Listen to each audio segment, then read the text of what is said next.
Richard, welcome back to my channel over and over and over again, the Positive Arsenal channel. This is the pre-West Bromwich Albion show.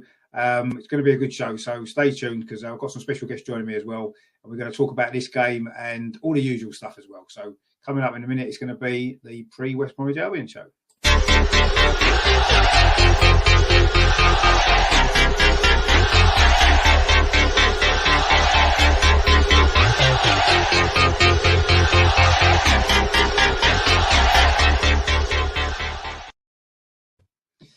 Hello, welcome back to my channel over and over again. In this show, we're going to be looking ahead to the game tonight. Obviously, Arsenal away at West Bromwich Albion, and looking at some of the previous games between the clubs and all the usual stuff that we do as well.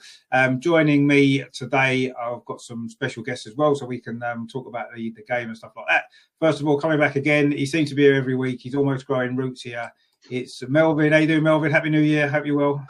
Happy New Year, and to everyone watching. You can't get rid of me, can you? It doesn't look like it, but it's good to have you back anyway. It's always a pleasure to have you on. And actually making a return to the channel as well. He's not been on for a little while. He's had a few other stuff going on. It is, of course, our positivity guru. It's Andrew. Welcome back, mate. Happy New Year. Can you hear us?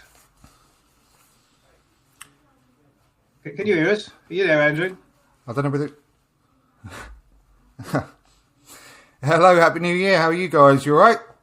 Yeah, I thought you disappeared there for a minute. No, I've got a bit of a lag. I don't know whether it's my end or your end, so apologies about that. But you froze on me, so I didn't know whether to speak or not. Oh, okay. Well, no, you can definitely speak. We need you to speak, otherwise it's not going to be much of a show. If not. So we are hoping to get a West Bromwich Albion fan, Connor, as well. He's due to come on. He's a bit delayed at the moment, so we'll see. Hopefully he will come along as and when we'll get him involved in the show when he turns up. But in the meantime, we'll crack on anyway, because I know Andrew's only got about an hour or so anyway, so we want to get as much as we can done, obviously, while Andrew is still around. First of all, obviously, this show's going out. It's going on YouTube, on Facebook and on Twitter as well. So wherever you're watching it, please give it a like. Please come over to YouTube and subscribe to the channel as well. There's lots coming out. I'm doing a watch along on this channel later on today as well. And I know the other two guys are on with, I think you're on Ryan's channel, aren't you? That's right, yeah. On Mr. Arsenal podcast as well. So there's lots of good stuff coming up tonight, coverage of the game as well. I say, yeah, please subscribe to my channel as well if you're around. So first of all, I mean, Andrew, obviously you've not been on for a while. Where can people find you? Obviously your channel as well on YouTube. Looks like we've still got a lag. It must be Andrew's lag. He's dropped off. So anyway, where can people find you on? I know people probably know by now because you've been on here enough times lately. But just to let people know. I'm on this channel, obviously, and Mr. Ryan Arsenal 89. I'll be on that later, as you say, to do the watch along. Yeah, no problem at all. Yeah, brilliant. I mean, that's always good as well. I mean, I've just started doing them here on my own just because you haven't got a delay on, because sometimes I'm a bit behind with the stream and stuff, and it's better to be. I just start watching it that way. I haven't got, so the goals don't go in, and I'm not 2 minutes behind as usual. Andrew's back anyway now. So have you caught up with us now, Andrew? Are you still behind? I think so. I think it's all sorted now. Thank you. Can I ask you a question, Andrew? I'll come back on again. Can I ask you a question? What year is it? What year is it where you are? 1988. Yeah, fine. I think you're right. You're up to date. Yeah. Yeah, cool. 1988 is good. 1988 is a good year, so we'll stick with that one. Might be I'd love to start. I'd love to restart the Arsenal back in 1988. That'd be great, wouldn't it? It would, wouldn't it? Restart this season in 1988 would be nice, wouldn't it? Yeah. I'm sure we'd do quite well. But anyway, I wanted to sort of start with, I mean, it's a shame Connor's not here actually, because I did want to start with maybe talking about Big Sam at West Brom. Obviously, in history, we've not had a particularly great record against teams that he's managed generally. He's had a few good results against us when he was at Bolton in particular, and stuff like that. So I know they've had a poor result, obviously, in the week when they lost at home to Leeds, who actually then got turned over today, haven't they, earlier on against Outlook down the road. So just goes to show the up and down nature of the league, I guess, when West Brom drew at Liverpool, they drew at Man City, and then they got humped 5-0 at home by Leeds in the middle of all that. So it's strange, really, but I'm sure that Big Sam's going to have them sorted out. I mean, what are you kind of thinking? When Big Sam took over West Brom, I knew we were playing them, and it kind of worried me a little bit because I know you get a bit of a bounce of a new manager anyway, and he's got a great record against us. I mean, Melvin, what are you thinking about the game today then with the Big Sam element? Do you think that's going to make any difference, or do you think that we should be too good for them anyway? I know we'll come on to the predictions and stuff later on. Just really the Big Sam element, really, I wanted to talk about. I think it will have an effect. I mean, I'm sure he'll have it up on the blackboard, probably just kick lumps in different, just in big letters, kick lumps out of Oppo / because that's what he'll probably do. Not as if we're a great team now anyway, as we were going back when he was Bolton manager and we had the great team, Henry and all that. So I don't think we're as good, nowhere near as good as I know, but we are a better football team, obviously, like a lot of teams are in this division than West Brom. So that will be the first thing. Don't give away any goals. Defend, and try and nick it. We've played against teams like that the last couple of months. Are we capable of doing it? Yeah, of course we are.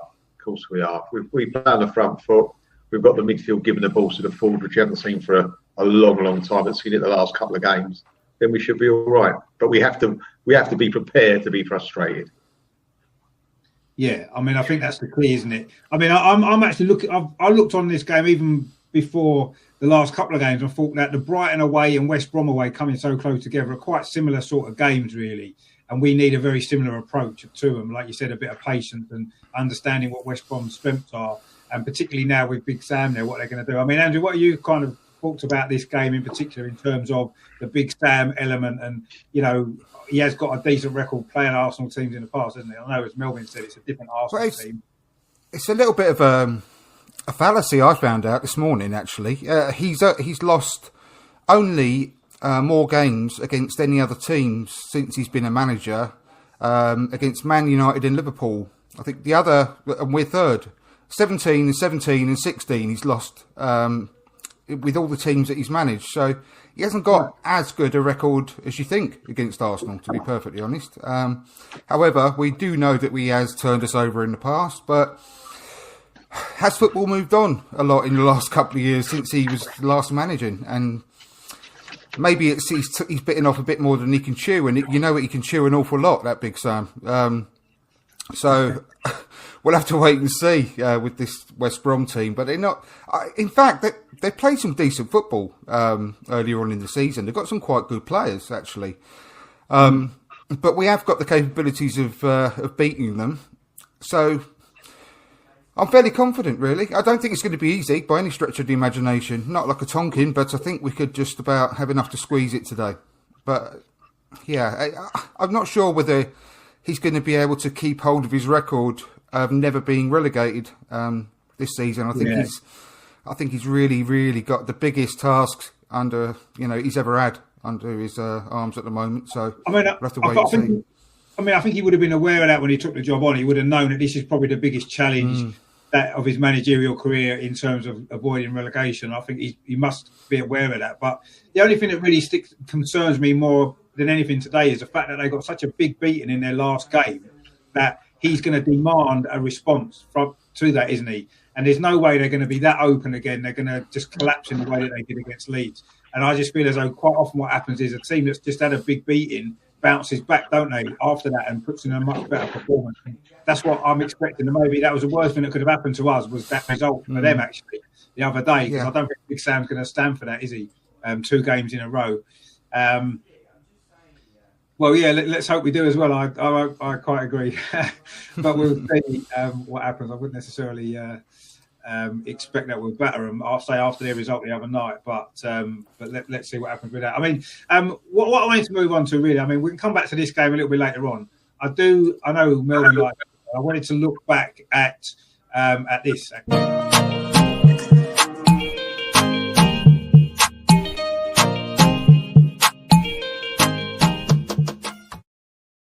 Now, we've actually played West Brom 141 times in history, and I know Melvin's probably was at most of those games, so he's going to have a lot of memories about them. So if we start with Melvin then, because I know he'll have loads of memories from West Brom, all 141 games, I'm sure. We won 72 of them, by the way, so we've got a decent record against West Brom. I mean, just some that stick to mind. The first disappointment when I watched Arsenal, or didn't watch Arsenal West Brom, I was going to be taken in 1964 by my father and uncle to the away game at the Hawthorns. Might have been the third round, I think it was. So excited, getting up early Saturday morning, going to King's Cross and whatever it was, can't remember the station, waiting. And then we heard the news the game was called off. I was so upset.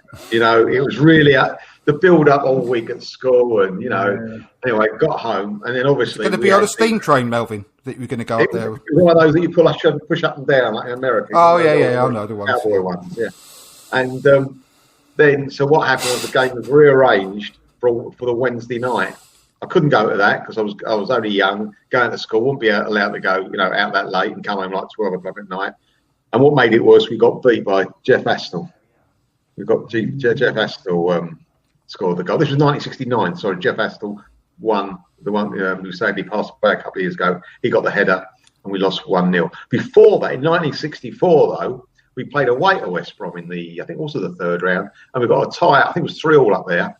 And I went to the home game, the replay, and we beat them 2-0. And Geordie Armstrong scored, and someone scored with We had two people in the team at the same time who were fantastic at scoring diving headers just off the ground. One of them was Joe Baker, but he didn't score that day, though he was a great player. The one who scored that day was a guy called Jeff Strong, who was magnificent at diving. Good player. We sold him to Liverpool for some reason. Couldn't understand that. Also, in the double year, we played them at home and beat them 6-2.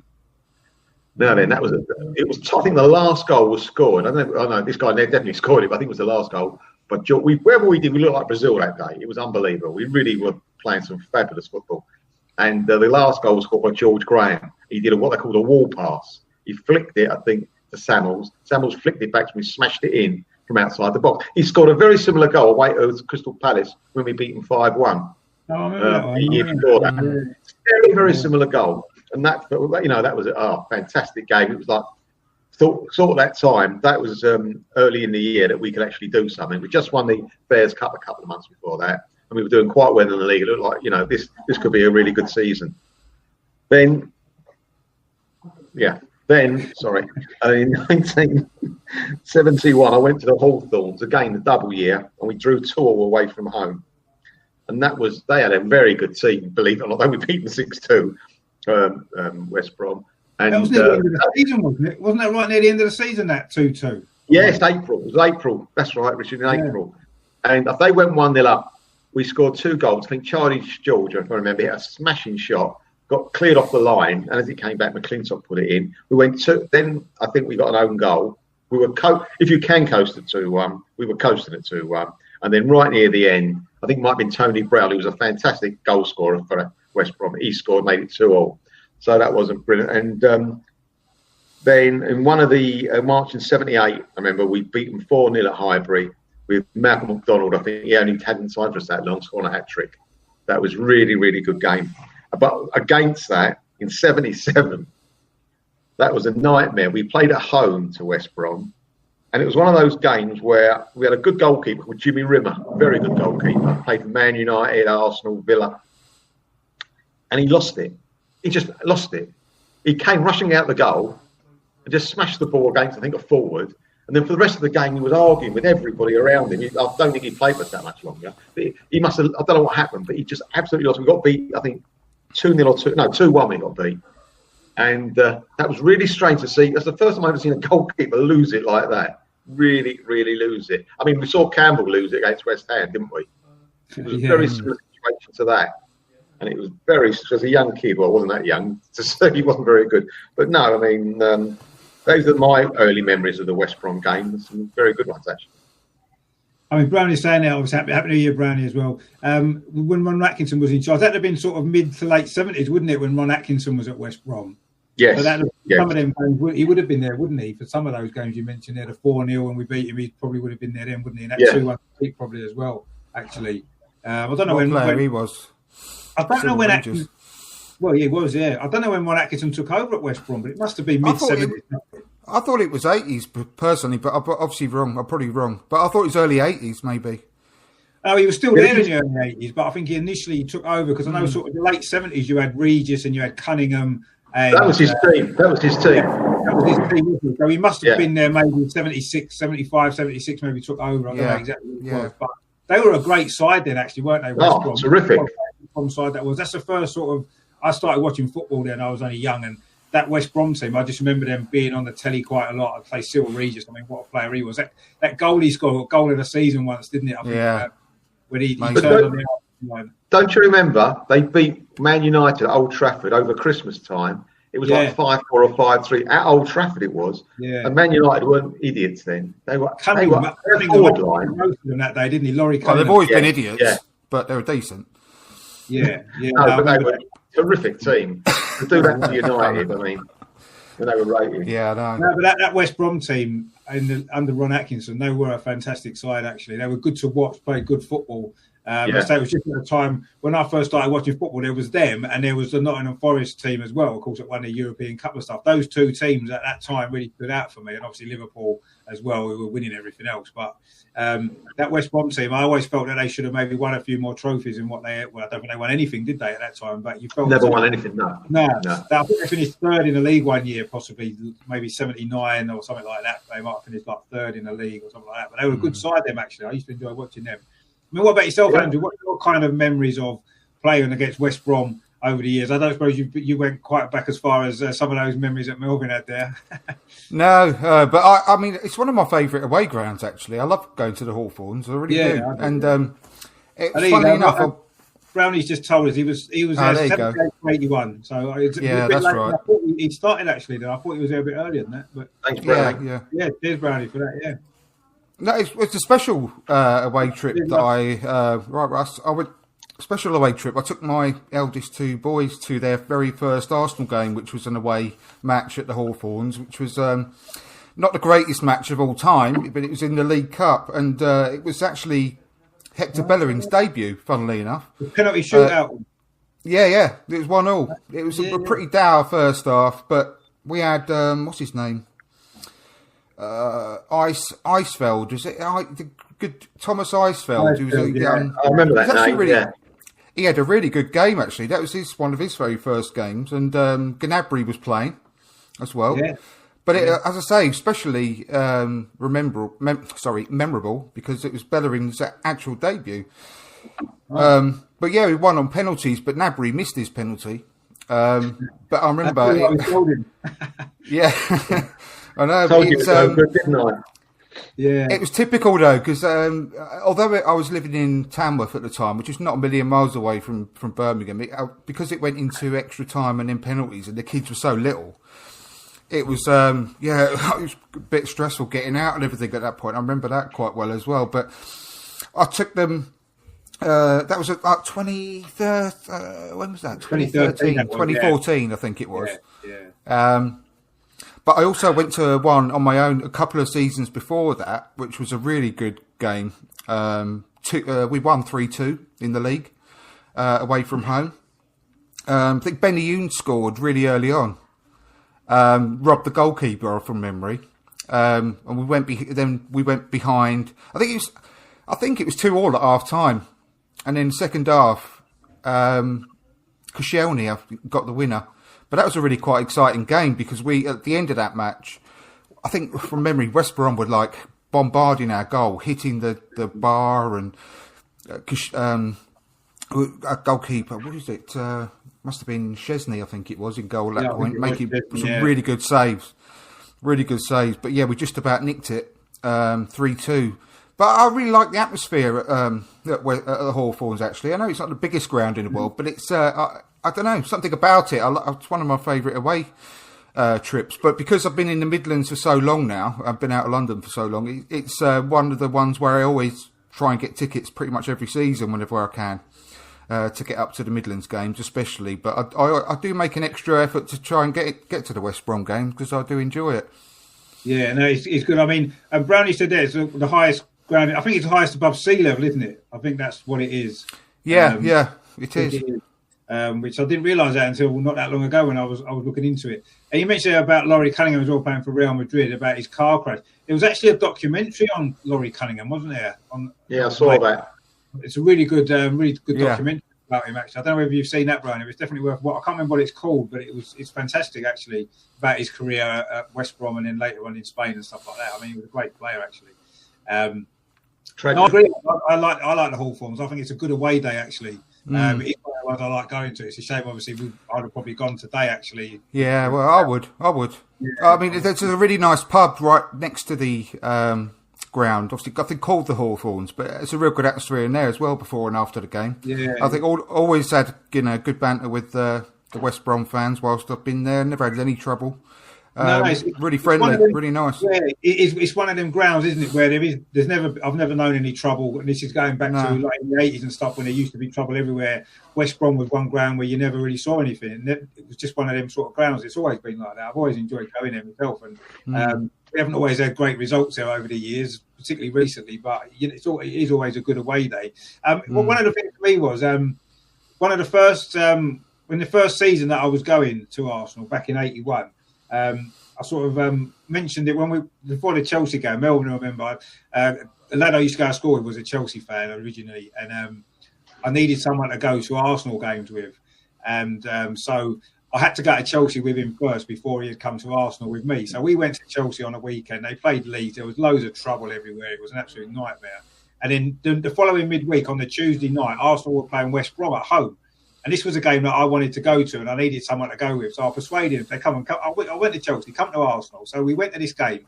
It was West Brom were playing. It was a Tuesday night, 1982 it was, early 1982. Arsenal were rubbish. There was about 15,000 fans in. It was an absolutely shit game. We were 2-0 down with about a minute to go. And I'm thinking to myself, he's never going to come back to Arsenal again. It was literally the worst game he could have gone to. And then in the last minute, we scored twice to get a 2-2 draw. And then in the very last second, we almost won it. I think we hit the bar or something right at the very end, straight after that. So we almost won the game in the last couple of minutes. And after that, we was getting the train back, and he was absolutely buzzing. And he became an Arsenal fan after that, on the back of the fact that we scored 2 goals against West Brom in front of 15,000 fans at Highbury. And it was Alan. Do you remember who scored, Richard? Do you remember Alan who scored? Mead, I think it was. Who? I think it was Alan Sunderland scored the first one. I think it was Raphael Mead. Got the Correct. equaliser. I didn't know that. I looked it up. But right. 15,000 people. How many was there? What's 15,000? Yeah, 15. I knew it was something like that. I know it was him. Can you have a look? I went to a game as well when I was really young. It's one of the very, very first games I went to, and I'm pretty sure, if my memory serves me correctly, it was either 83-84 or 84-85, maybe. And we won 5-2 against West Brom at Highbury. Yes, it's I've got 2002. That can't be it. Yeah, 2002. No. 83, 84. My memory might be going wrong because... You can't beat them like that. 4-0 in 84. 4-0 in 84. 4-0. That might be what... It was a big win. I knew it was a big win. Yeah. You know, I was only 9 years old, so I mean... I was only 103 then. Yeah. Yeah. But I remember going to... I'm sure, absolutely positive, it was West Brom, and it was one of the very, very first games my brother-in-law took me, because it's a similar situation to you, Rich, because I had 2 brother-in-laws, and they were both Millwall fans, so I used to go to Millwall games as well as Arsenal games as well, and that was, one of the very, very first ones I went to, so it must be that one, 4-0. Yeah. You know who scored twice for Arsenal? Was it Graham Ricks? No, Ian Allen. Paul Davies scored a penalty, didn't he? That's bloody hell, yeah. Paul Davies scored a penalty, yeah. And the last one was scored by Brian Talbot. Brian Talbot, right, yeah. I was in the East Stand seats that game. I just remember it. I can just remember it. Was it either just before Christmas or just after Christmas? It was 15th of December. Yeah. I think I never looked that bit up. I knew that. I didn't look that bit up, didn't I? I think it was December. I just remember it being cold at Christmas, and they were coming at Christmas and that. And Yeah, I remember Paul Davis scored a penalty. It was the only goal he scored that season, actually, which was unusual for him because he normally pops up with a few. Bob Taylor, yeah, I do remember him. Yeah, I remember that name. Yeah. I remember Bob Taylor. Yeah, he was a decent player for him in the lower leagues, as you said. he was. Yeah, we mentioned that before, Russ. I think that they're going to respond to that 5-0. It's the worst time to be playing them, I think, on that basis, really. I was quite upset that they lost 5-0 the other day because that's put this game a little bit more importance to them now, isn't it, I think, as well. But yeah, there's been some great moments. That 3-2 that you mentioned, Andrew, last game of the season, wasn't it, when we needed to win to make sure we finished above Tottenham in the top 4. And Koscielny win. Their goalkeeper, was it... Dodgy keeper. Began to P. Pull up. Or no, full up. Was it Martin Fulop? He had 2 clangers. Yeah. Did Santos score? Yeah, Santos scored. Yes, he scored from. Santos scored a dodgy one. He scored this. That was a bit of a screamer outside the box, like he normally did. Yeah, he was outside the long range goal. Yeah, it was good. That was a good day. That when Koscielny scored the winner, when the goalie dropped it, we got it. Yeah, we should find that goalkeeper on one of these shows, Richard. Yeah, maybe we could. He got us in the Champions League that year, didn't he? With his disastrous performance, and that. He should have a statue outside the ground. Yeah, quite possibly. And it was one. I'll tell you what, Fabianski had a good game though in that one, the League Cup game. He actually played quite well in that game. Fabianski, he scored, saved a really good save in the penalty shootout. Yeah, he did. Yeah, fantastic. Yeah. Wasn't that 6-5 or so? That penalty. There was a lot of penalties that night, wasn't there? I think it was like 5 or 7-6. 5-4, I think it was 5-4. I think they. Actually, no, they missed 2. Yeah, so I think there was a few can't misses, be. I remember there was a few misses, and before it was 1. I think we missed 1. I think they missed a couple, and they missed 2. We missed 1. Yeah, so it must have been 4-3 or 5. Yeah. Yeah, I can't remember. Unless it went to sudden death, I can't remember. But yeah, I know it seemed to go on for a long time. I remember that, and getting out after the game and going, you got like a 2.5-hour drive home, which weren't a lot of fun. But at least we won. That's the main thing, which was good. But yeah, I mean, obviously that 3-2 was a big one. And I think it was, I don't know if you guys remember, there was a game where it was again towards the end of the season at West Brom. Arshavin was playing and Van Persie's, but they both scored. I think we were 2-0 down. And there was massive unrest in the Arsenal end away from home because we needed to win that game. And I think we scored 2 late goals and got it back to 2-2, but it wasn't enough. We needed to win. And it was a really sort of toxic atmosphere actually in the away end that day. I don't know if any of you guys were there then. I remember that. Really, really bad atmosphere. Although we come back from 2-0 down, normally you'd be quite tough to get a draw when you're 2-0 down. But I seem to remember that was a kind of bit of a toxic atmosphere there. But I say not with the home fans because like you said, the home fans at West Brom are great. I think usually they've always been a good ground. But yeah, that one kind of sticks in my head as well. There was one in the 80s as well. We played them last game of the season back in the 80s as well when I think it was the season just before. I think it was actually, was it not on the day? I mean, Melvin might be able to check. Was it not on the day of the Bradford Fire? We played West Brom away on that same day. What day would that be? 1985, May 1985, last game of the season. I'm sure we played West Brom away last game of the season, that year when the Bradford Fire was on. Seem to remember coming back from there and we was hearing about that. I'm sure it was May, we drew 2-2. Was that the 2-1? Yeah, I think it was 2-2, yeah. Was that the same day as Bradford? 2-2 West Brom. Away we drew 2-2, scored for us.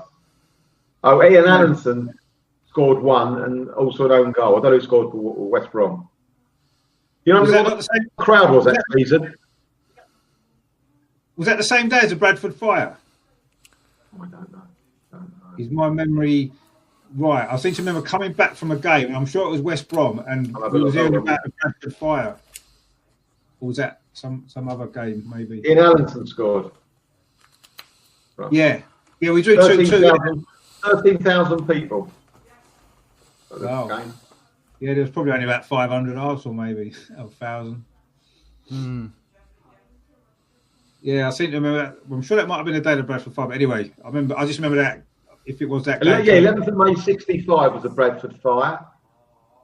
And that was, you're right, 11th of May 65. I thought it was. I seem to remember coming back on the train. Everyone was talking about the fire at Bradford and stuff. And I'm sure it was West Brom that it was. But yeah, it was for that reason. I can't remember anything about the game. I just remember that obviously the Bradford Fire thing and everything like that, which was horrible to hear about that there.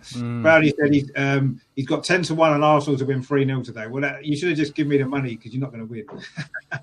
No way we'll talk about score predictions and stuff a bit later on. If you're right, I'll give you the money myself. Yeah. Bit of family fortunes. I just can't see them losing 3-0 at home just after losing 5-0 at home.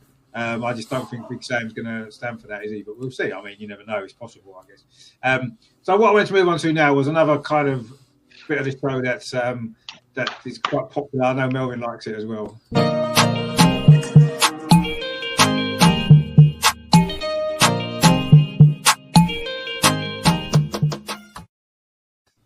So yeah, a bit unlike some of the other clubs that we've featured recently, I was scratching around a little bit to find some players that had played for both Arsenal and West Brom. I don't think there's been that many actually over the years for some reason, and it's not a club that we tend to kind of mix a lot of players with. The 2-11 from May 95, yeah, my memory's not too bad, Russ, at the moment, until dementia sets in. At the moment, I'm not too bad. But I thought that was the same day, it just seemed to stick in my head. I wanted to start with... this is the player I was going to start with. I mean, there's been a bit of a change I thought this was the furthest one back I could remember, but apparently it's not. So I don't know whether you guys remember this dude playing for Arsenal. I think Melvin probably will. Yeah. Nice from what I read. Let's get rid of that so we can see him properly. There we go. I believe, I don't know whether or not it's actually a fact. Was he not the first black player to come through the Arsenal Academy and play for the first team? I don't know, but it wouldn't surprise me if he was. I can't recall any before that. I think it probably was, yeah. I'm sure I read it somewhere that he had been. And then obviously later on in the 70s, we had Paul Davies come through and then obviously loads more. Yeah.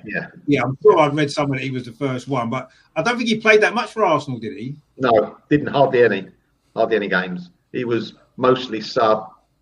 I can't remember. He probably did. I can't remember any games where he actually started. He probably did, but he was only obviously a start if someone was injured. I mean, he was just about a squad player. He was okay.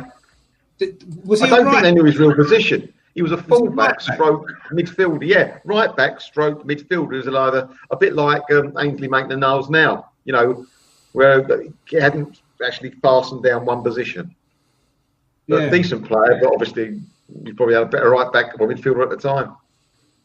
And obviously he had a good career at West Brom, didn't he? Because he was part of that one side, wasn't he? Very good. With Cunningham and with Regis and all them, and he had a good afro as well. You got to give him credit. Absolutely for that perfect microphone afro. And I think that's. I thought he might be. He could have been on the advert for combs, couldn't he? Those combs, afro combs. He should have been doing that, shouldn't he? They've done well. More microphones. Yeah, but he was very successful for us. He's a very clever guy as well. Very articulate, and he was chairman of the PFA. That's right, he was, for a long time, actually. I think he's still involved somewhere along the line, isn't he? Is he still not doing something? I don't think he's the chairman anymore, is he? But I think he's still involved. And, he had obviously got involved in all that as well. So, I mean, I think a lot of people probably didn't realise that he came through Arsenal's academy, because he's more associated with West Brom, isn't he? Because he played most of his career there, didn't he?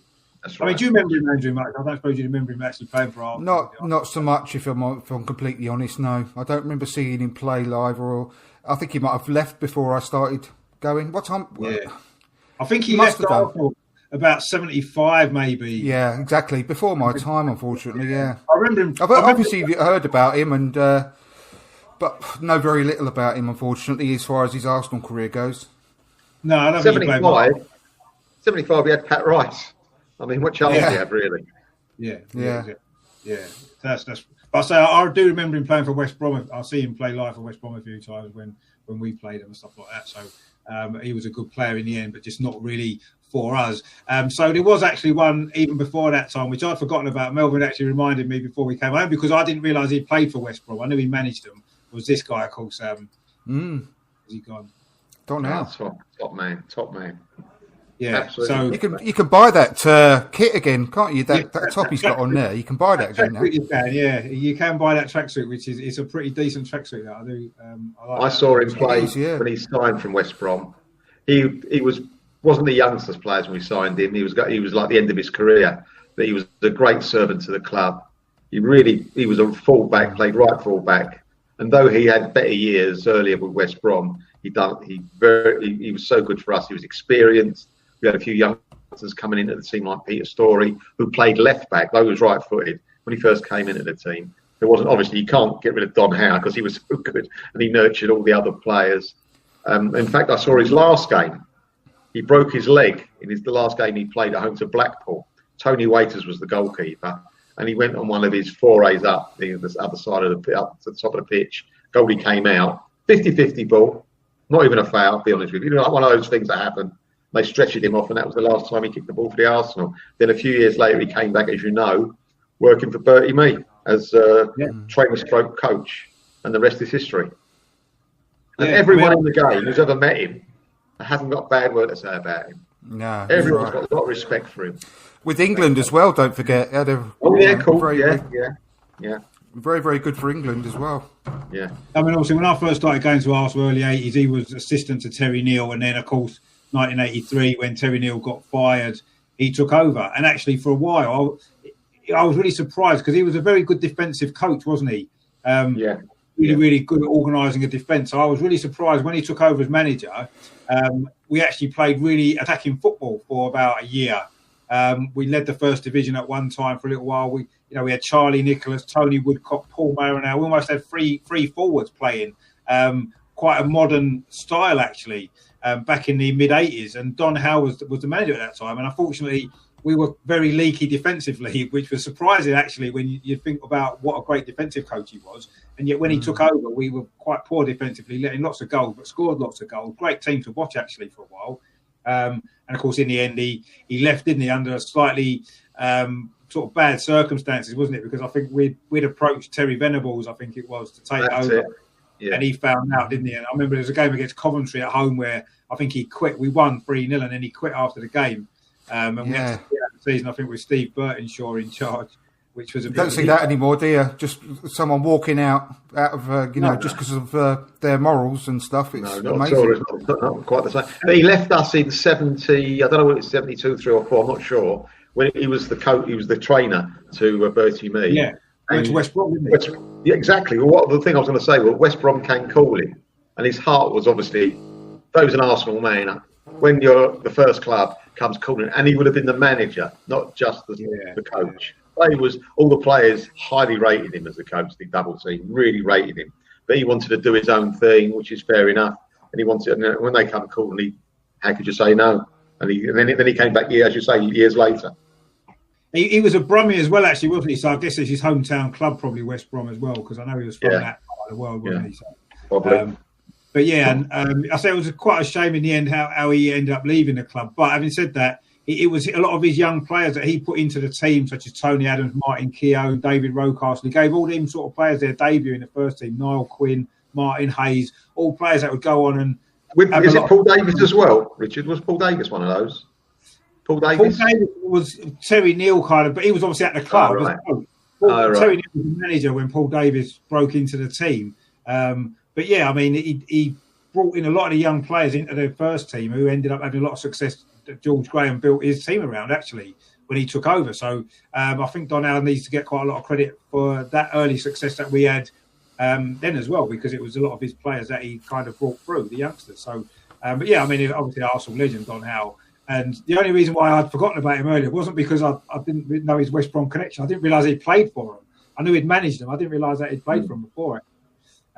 But yeah, I mean, absolutely great player.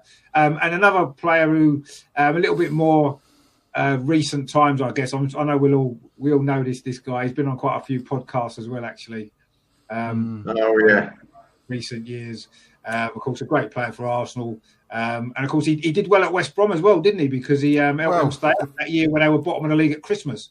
And no one had ever stayed up, and he was part of that team that they survived on the last day. And I know he spoke about that before, what a great day that was, that the last game of the season when they won. Played a big part in that, didn't he?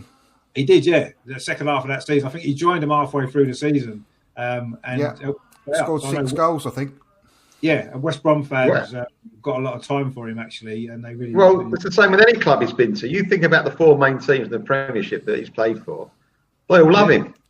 Because he just gives 100%. He was good at what he did. He was, you couldn't get anyone that worked harder, could you? He did everything. No. He left everything on the pitch all the time. Kev. No frills, just get on with it. You knew what you're going to get with Kevin Campbell. You knew every time what you're going to get, and he delivered every single time. And he didn't have though he was tough, bloody hell, he was tough. But he didn't have what you call a nasty bone in his body. He wouldn't look for fights. Basically, he just did the job, which was brilliant, absolutely brilliant. His thighs were like my chest. And I remember when he was on my podcast, I mentioned that to him, and I think probably embarrassed him a bit. But I said, I swear to God, you had thighs that Stuart Pearce would be jealous of. Bloody massive, his legs. You can never push him off the ball. He thrived under pressure. I mean, he did the same for Everton. He kept them up one season as well. Came in from Everton, when he came back from, where was it, Turkey, he was playing. And he immediately scored something like 9 goals in 8 games or something, and kept them up as well. So really good under pressure. He just put everything into his performances every week, Kev. I really got nothing but respect for him. Yeah, no, he was. I just felt a little bit at Arsenal towards the end. He was maybe in the shadows of Ian Wright a little bit too much. And I think he maybe struggled a little bit with that, didn't he, towards the end of his Arsenal career. Yeah, fantastic player, I thought. And you said about his thighs. I remember watching him in the, I think it was either the youth team or the reserves before he'd even broke into the first team. He was about 17, 18-year-old, and even then he was massive. And you thought, this guy is what an absolute beast. And he burst into the scene, and he was brilliant, wasn't he? With his strength and stuff like that as well, which was. People going on about Balogun now and his record in the youth team. You just have a look at what Kevin Campbell's record was in the youth team as well. Absolutely phenomenal. His goal scoring record for the under 18s and stuff, incredible. Phenomenal record.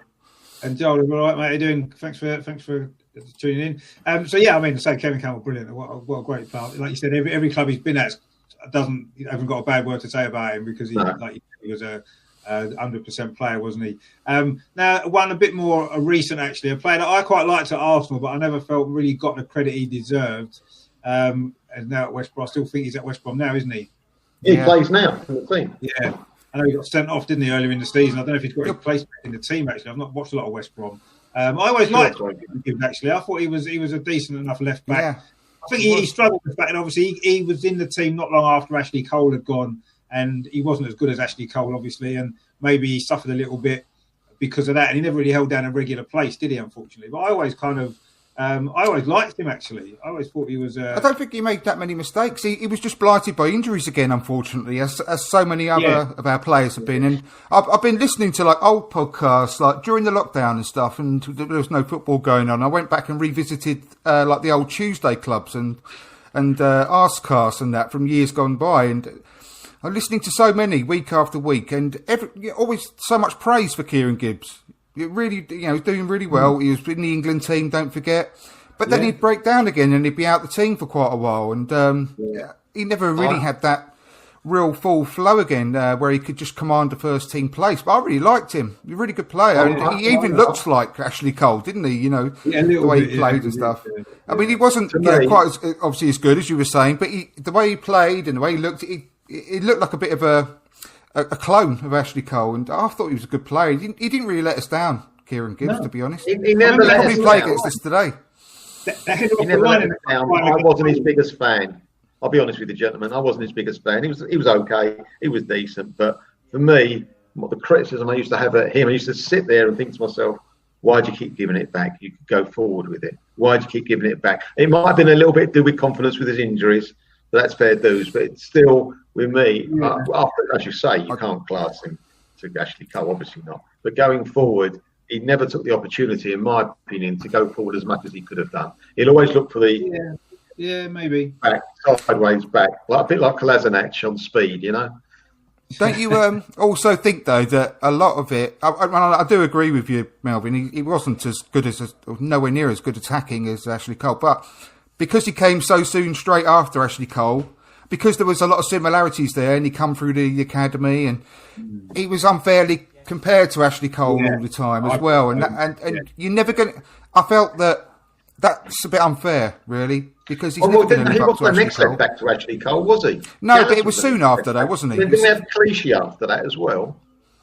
Well, yeah, Cleese was already in the team, wasn't he? Before Yeah. That's what I mean. So it's not like direct comparison. I think No, but the academy. I think that's why, and he was in the team not long after. I think he made his debut a year after Ashley Cole went. Kieran Gibbs. Although he wasn't a regular for a few years after that, he was in the squad and he was playing the odd game. And I do feel he was negatively compared to Ashley Cole. I agree with Andrew, and I never because of the academy. Yeah, I think so. Yeah, and it wasn't that long after. But I remember his header off the line in the whole cup final. We were 2-0 down. It would have been. Yeah. That was brilliant. I must admit, that was top we would have lost brilliant. that game. Was it 3-0 after that 10 minutes? That changed their history, boys. That could have changed their history.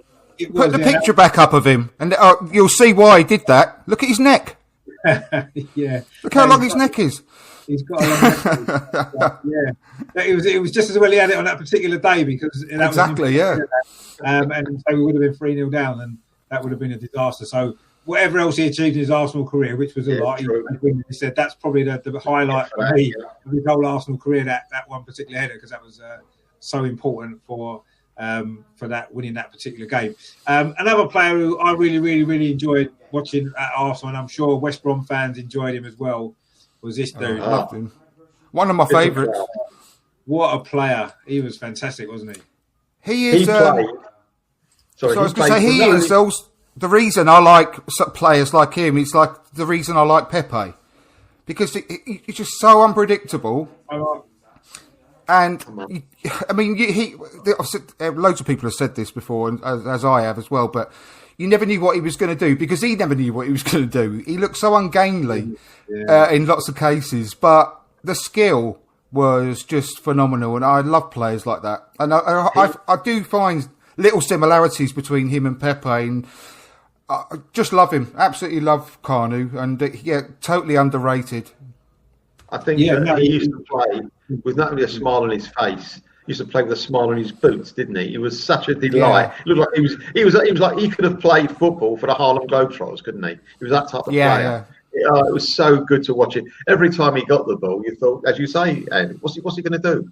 And I think I only hope Pepe is half as good as he was, because he was he used to put goalkeepers on the deck.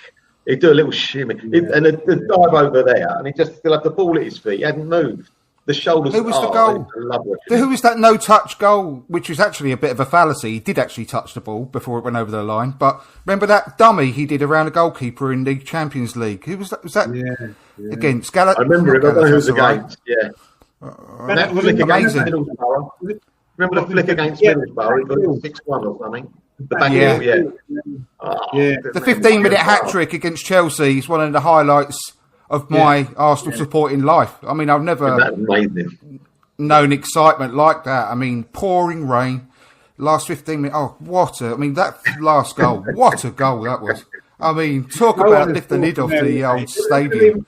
Who would have even thought of doing that? Going around and keeping it out, on the line and scoring. No one would have thought of that. You'd think of crossing it or coming back and getting a better angle. He just thought, no, I'm scoring, I don't care. I mean, that was biggest pairs of feet you've ever seen as well. What, size 15s, weren't they? His boots. Size 15. You could have paddled down the Thames in those. Yeah. He was great. He was brilliant. And he's got his heart in the Arsenal as well, though he played for a lot of other clubs. He came from the academy at Ajax. He still was on Twitter the other day talking about Arsenal. He really likes the club, It's great to see that. Oh, I just remember when we first signed him, the first sort of year or so, he was just, as Andrew said, so unpredictable. And at that particular time, he was something completely different. I've never, ever seen a footballer like him before in my life. And here he was, going through, you're thinking, what are you doing? And suddenly he's got an amazing goal. And you just think, wow. And he was just one of the players that literally took your breath away sometimes with what he did. He was like a daddy longlegs, wasn't he? It's just the way he moved around. He was like a daddy longlegs. He didn't look like he was very intelligent, though. His movement was fantastic. Yeah. He used to move his body, and the defender used to go one way, and then the ball came to him. He was very underrated. I thought very underrated. I feel maybe a year ago, maybe longer. I did like a knockout tournament thing on Twitter of the greatest cult heroes of all time for Arsenal, and I whittled it down. I think it was from 32. In continuous sort of polls, and he won that. He won it by a landslide, Yeah, absolutely. You know, I went right back. It was really good, actually. I'll do something similar again, but he was every single poll that he went through in the knockout. He just won it by a landslide, Carnu. So he was. I don't think he gets not the respect he deserves, but I don't know. When you're understudy to Dennis Bergkamp, and you know what are you going to do, eh? But whenever he came into the team, I absolutely loved watching him. Never let us down when he came in. Oh no. Didn't he play definitely not when we beat United to win the title on the Monday night? Didn't he play because Bergkamp wasn't playing that night? He must have played that night. Yeah, he did. I'm sure he did. Yeah, what is that? Remember, we didn't have Vieira. No, we had Vieira, so we didn't have Bergkamp. Was it the Wiltord goal you're on about? Yeah, the Wiltord game. Yeah. I'm sure he did. Have played up front with Wiltord. Yeah, he ran his socks, if I remember correctly. Yeah. And do you know what? That's the other thing about him. He always looked knackered, even from minute one. Yeah, but he wasn't. But he looked it. Do you know what I mean? Didn't he? That long used to yeah. He looked like he was absolutely shattered from just from kickoff. But he obviously wasn't. But didn't he have some heart problem? A hole in the heart. That's why we got him. Yeah, his heart was like a donut. No, he had a hole in the heart. Hole in the heart. They said hole in the heart or something, didn't they? Yeah. I mean, there's some operation, and a lot of clubs will put off signing him for that reason. But obviously, Arsenal got him, and maybe that's why he looked knackered. Maybe that was why. But he always said skill. Speed didn't matter to him. He was 2 minutes in front of everybody else in the mind. Yeah. He was a phenomenal player. I say he was just he didn't look like a footballer half the time when he was on the pitch, but him the ball, and he was just unbelievable. A great player. He was quicker than you think, though, as well. Actually, deceptively quick because he looked like he was ambling, but one of his strides was like three normal person strides. You know, if he was put through on goal, I don't think anyone was going to catch him. He wasn't like lightning, but he was pretty quick. He just looked so ungainly, and that's what I loved about him. But the skill was incredible, and that dummy he did in that European game was just phenomenal. He was underrated, as Mark says. Yeah, I think Mark's right, dead right. He was very underrated, and he had magic in his boots. He certainly had magic. Yeah, there was no doubt. I did. I'll do anything. Yeah, I mean, I wish he could have had a bit more, a few more appearances. But like I said, the team that he was part of, he didn't really have a chance. But what a player to have in reserve. I mean, God, Carnu in reserve. What would do for that now, eh? I mean, you can imagine if he'd played for Arsenal maybe at a different time when we didn't have Bergkamp, we didn't have Henry, we didn't have all those players. He'd have played every single week and he'd have been amazing. But he had to he played a bit of a bit part role because of the other players that we had. But like you said, what a substitute to have, what a player to come in when you needed him. Just unbelievable. But fantastic player. I think he did pretty well for West Brom as well, from what I remember. Didn't remember him scoring quite a few. I think he scored against us, didn't he? He scored against us, didn't he? I remember him for West Brom. Portsmouth as well. Was that for? As well, yeah. Didn't he score against us for Portsmouth as well? Yeah, I seem to remember. Yeah, I think he scored. I think he did. Yeah, everyone scores against us when they've left. Exactly, it's obvious. It's part of the course. Yeah, I think I remember one goal he didn't celebrate, did he? When he scored, it might have been the Portsmouth one. I think when he was, I think it was in front of the Arsenal fans, and he didn't celebrate, did he? He sort of stood there and. Teammates. Even his celebration is fairly similar to Pepe's when he used to do like that. I mean, obviously Pepe just does that, but he used to go.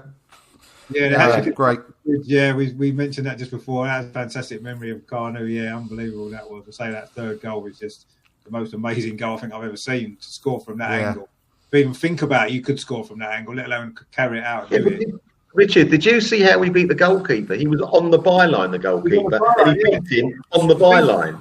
It doesn't make sense. It's a bit of a dynamo magic. That dynamo geezer. It's a bit of that thing. Like, did I just see that correctly? How did you get through the goalkeeper on the line when he was on the line?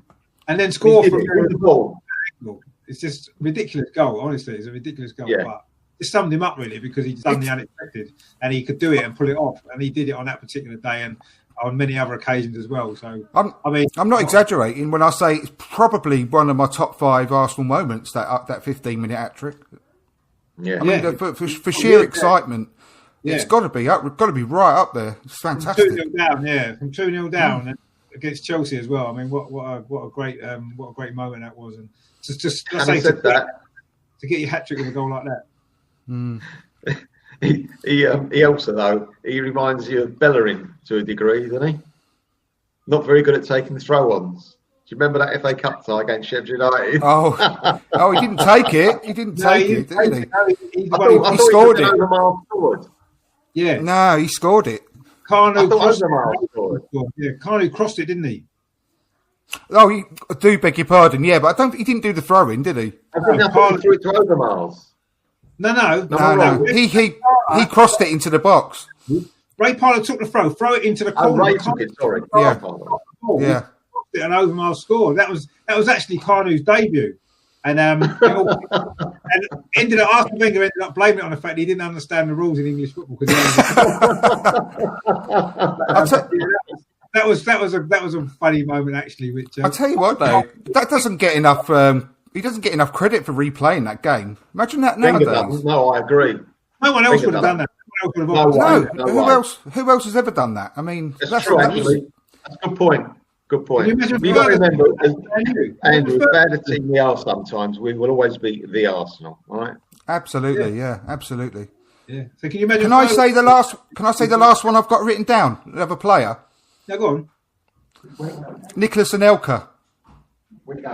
You know what? I didn't write Nicholas Anelka down, and I don't know why I didn't have Nicholas Anelka. He had. What a glorious career he had at West Brom. Do you remember? He literally just walked out at one stage. He got fined. He did that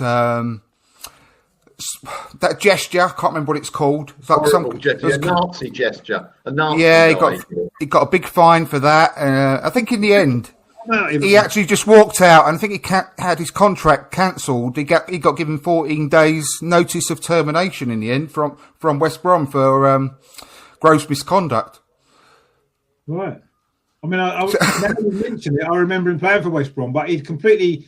I know he played for loads of clubs, didn't he? Bolton was one that stuck in my mind, but I didn't actually associate with West Brom. But you're right, he did. I never remember him playing for West Brom. Yeah, it was right at the back end of his career. It was mentioned in his that documentary on him, wasn't it? It was mentioned in that. Yeah, it was an absolute dreadful spell. I mean, he should never have been there, but he was going. When he went there, he was going to. He said, "I'm going to finish my career in England with West Brom," and blah blah blah. But I think it was very very quick afterwards. He walked out of a training session and said, "I'm retiring." And I think he came back about a week or two afterwards and got reintegrated. Then he did that Nazi thing and got to ban for that and fine.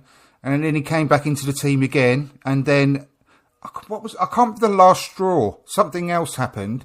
Didn't he say he didn't want to really join West Brom, and he joined them? He did, but he did. But he did come back, and then they I can't remember what it was, that the final straw that they gave him 14 days notice and just for gross misconduct and sacked him. Yeah, they actually sacked him. It's called I can't remember what it was, but anyway, terrible spell. Quinnell. It was called That's right, that celebration. Yeah. But I don't. That's why he got in trouble at West Brom. They wanted him to go on some course, and he refused. Some anti-whatever course. Yeah, that'll be it then. Anti-racist course, racism course. Yeah. Wouldn't do it. No, I'd completely forgotten about that. But yeah, that's a good point, because it was quite a turbulent spell he had at West Brom, actually. Yeah, dreadful. Then he had a turbulent spell at a few clubs, didn't he? To be fair, it was only about 6-7 years ago, wasn't it? I think it was 2013, 2014? 2014, yeah, 2014. Yeah. 14, yeah. Not that long ago, is it? No, it's not really. I'm surprised I forgot about that. So that was good remembering there, Andrew, because I've completely forgotten that. Joel says, obviously, Bellerin understands the rules of English football well. He doesn't understand how to take a throw-in, does he? Very well.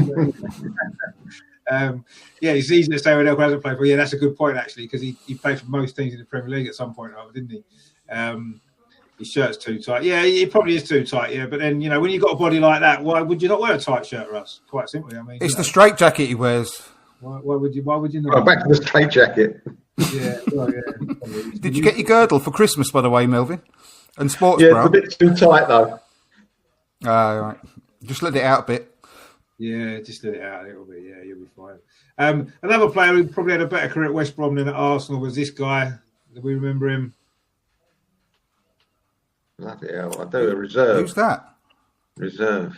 Yeah, I do. I recognise the face. Can't put a name to it. Carl What's the Bartley. first letter?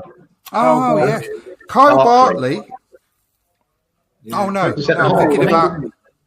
I'm thinking of Isaac Hayden. I got mixed up. But they're both Yeah, centre backs, weren't they? They do look quite similar. Isaac Hayden played in midfield in that League Cup game I was talking about earlier, funnily enough. Did, yeah. Weird midfield that day. Bartley was a central defender, wasn't he? He ended up playing for Swansea as well. But I think he had a decent career at West Brom. He never really made it at Arsenal. I think he played one or two appearances in maybe the League Cup or something for Arsenal, and that was it. Unfortunately for him, he didn't really make it, but he had a decent career elsewhere. I think he got promoted with Swansea. I think he got promoted with West Brom, so he did all right. He had a decent. He was really highly thought of in the academy. Yeah. He really was. I think he was on the brink of playing for England at one point. Actually, he was mentioned. I think that might have been when he was at West Brom. Is it true to say he was playing for West Brom and doing very well the same time that we could have done with a decent centre half? Yeah. Just shows you, doesn't it? Yeah. Mm-hmm. But some players. Same with Isaac Hayden. Playing for make it. Some players, didn't they? Another one who didn't really make it at Arsenal. I'm not really sure what he did at West Brom, if I'm honest. I don't know if you remember this guy. Anybody? I know I'm facing on. Give first name, first letter of the first name. J. His initials are JT. It's not John Terry. No, is it the? Has he got like a double-barreled name? No.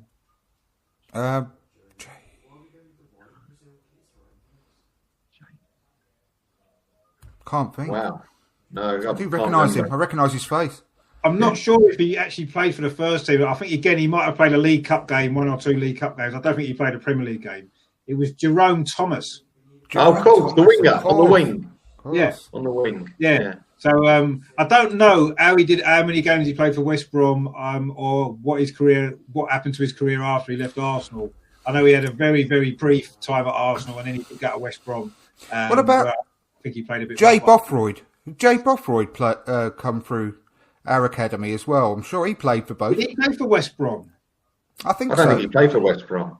No, I don't think he did. I think he's someone who I was thinking of, and I'm not sure if he played for West Brom, was Emmanuel Thomas. Do you remember J. Emmanuel Thomas?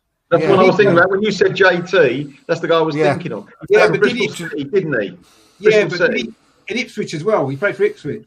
Yeah. But I don't know if he played for West Brom. When I just actually mentioned that JT, that's what came into mind. I'm thinking that's what came to my mind. Yeah, it's what I was trying to think of as well, Melvin. To be perfectly honest, as well, not actually. He might have done. You're talking about the one who went to Bristol City, which was strange about him. I saw him play in the youth team a bit because they were a very successful youth team. And I think they won the final a couple of years in a row. And he was the captain of the team.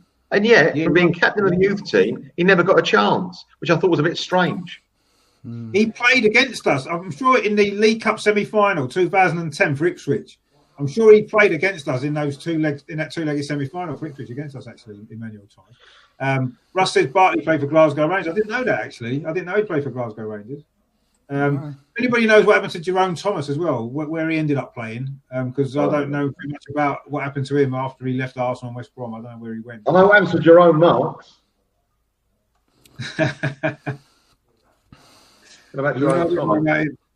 So I don't know what happened too much about him. And actually, there's only one more player that I've got that I've got a picture of, and you'll probably recognise him, although, again, he didn't make much of a career at Arsenal, although I think his face will look very familiar. Do you know who that is? No. No. Sorry, you've done us here. No. You've done us like Kipper. You don't know who that is? You don't recognise his face a little bit? It's not Quincy. I'm only looking at his face. Well, so I'll tell you who it is. His brother still plays for Arsenal now. Chris Willock. Chris Willock.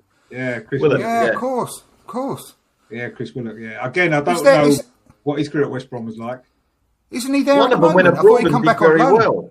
Didn't one of them go abroad or something? Benfica or somewhere. That wasn't Chris, was it? That was the other one, wasn't it? Because there's three of them, isn't there? No, it's Chris. Yeah, Chris was it. So it was in Portugal, and I'm sure he came back to West Brom on loan recently. Right, I don't know. I might be wrong, but he's definitely back in the UK. Isn't there? There's three of the Willocks. One of them was in Portugal, as you said. Brownie says he came to Cardiff on loan. He was terrible. I don't know. I think he means Jerome Thomas actually. That might be who he means on that one, quite possibly. So, a couple more, Richard. Couple more. I think I'm all out now. Let's just have a look through my pictures. Yeah, I think that's it. That's all I've got. I just shared a couple. They never played a lot for us on both. Well, one of them didn't play a lot for us. I'm not sure how much he played for West Brom. Inamoto.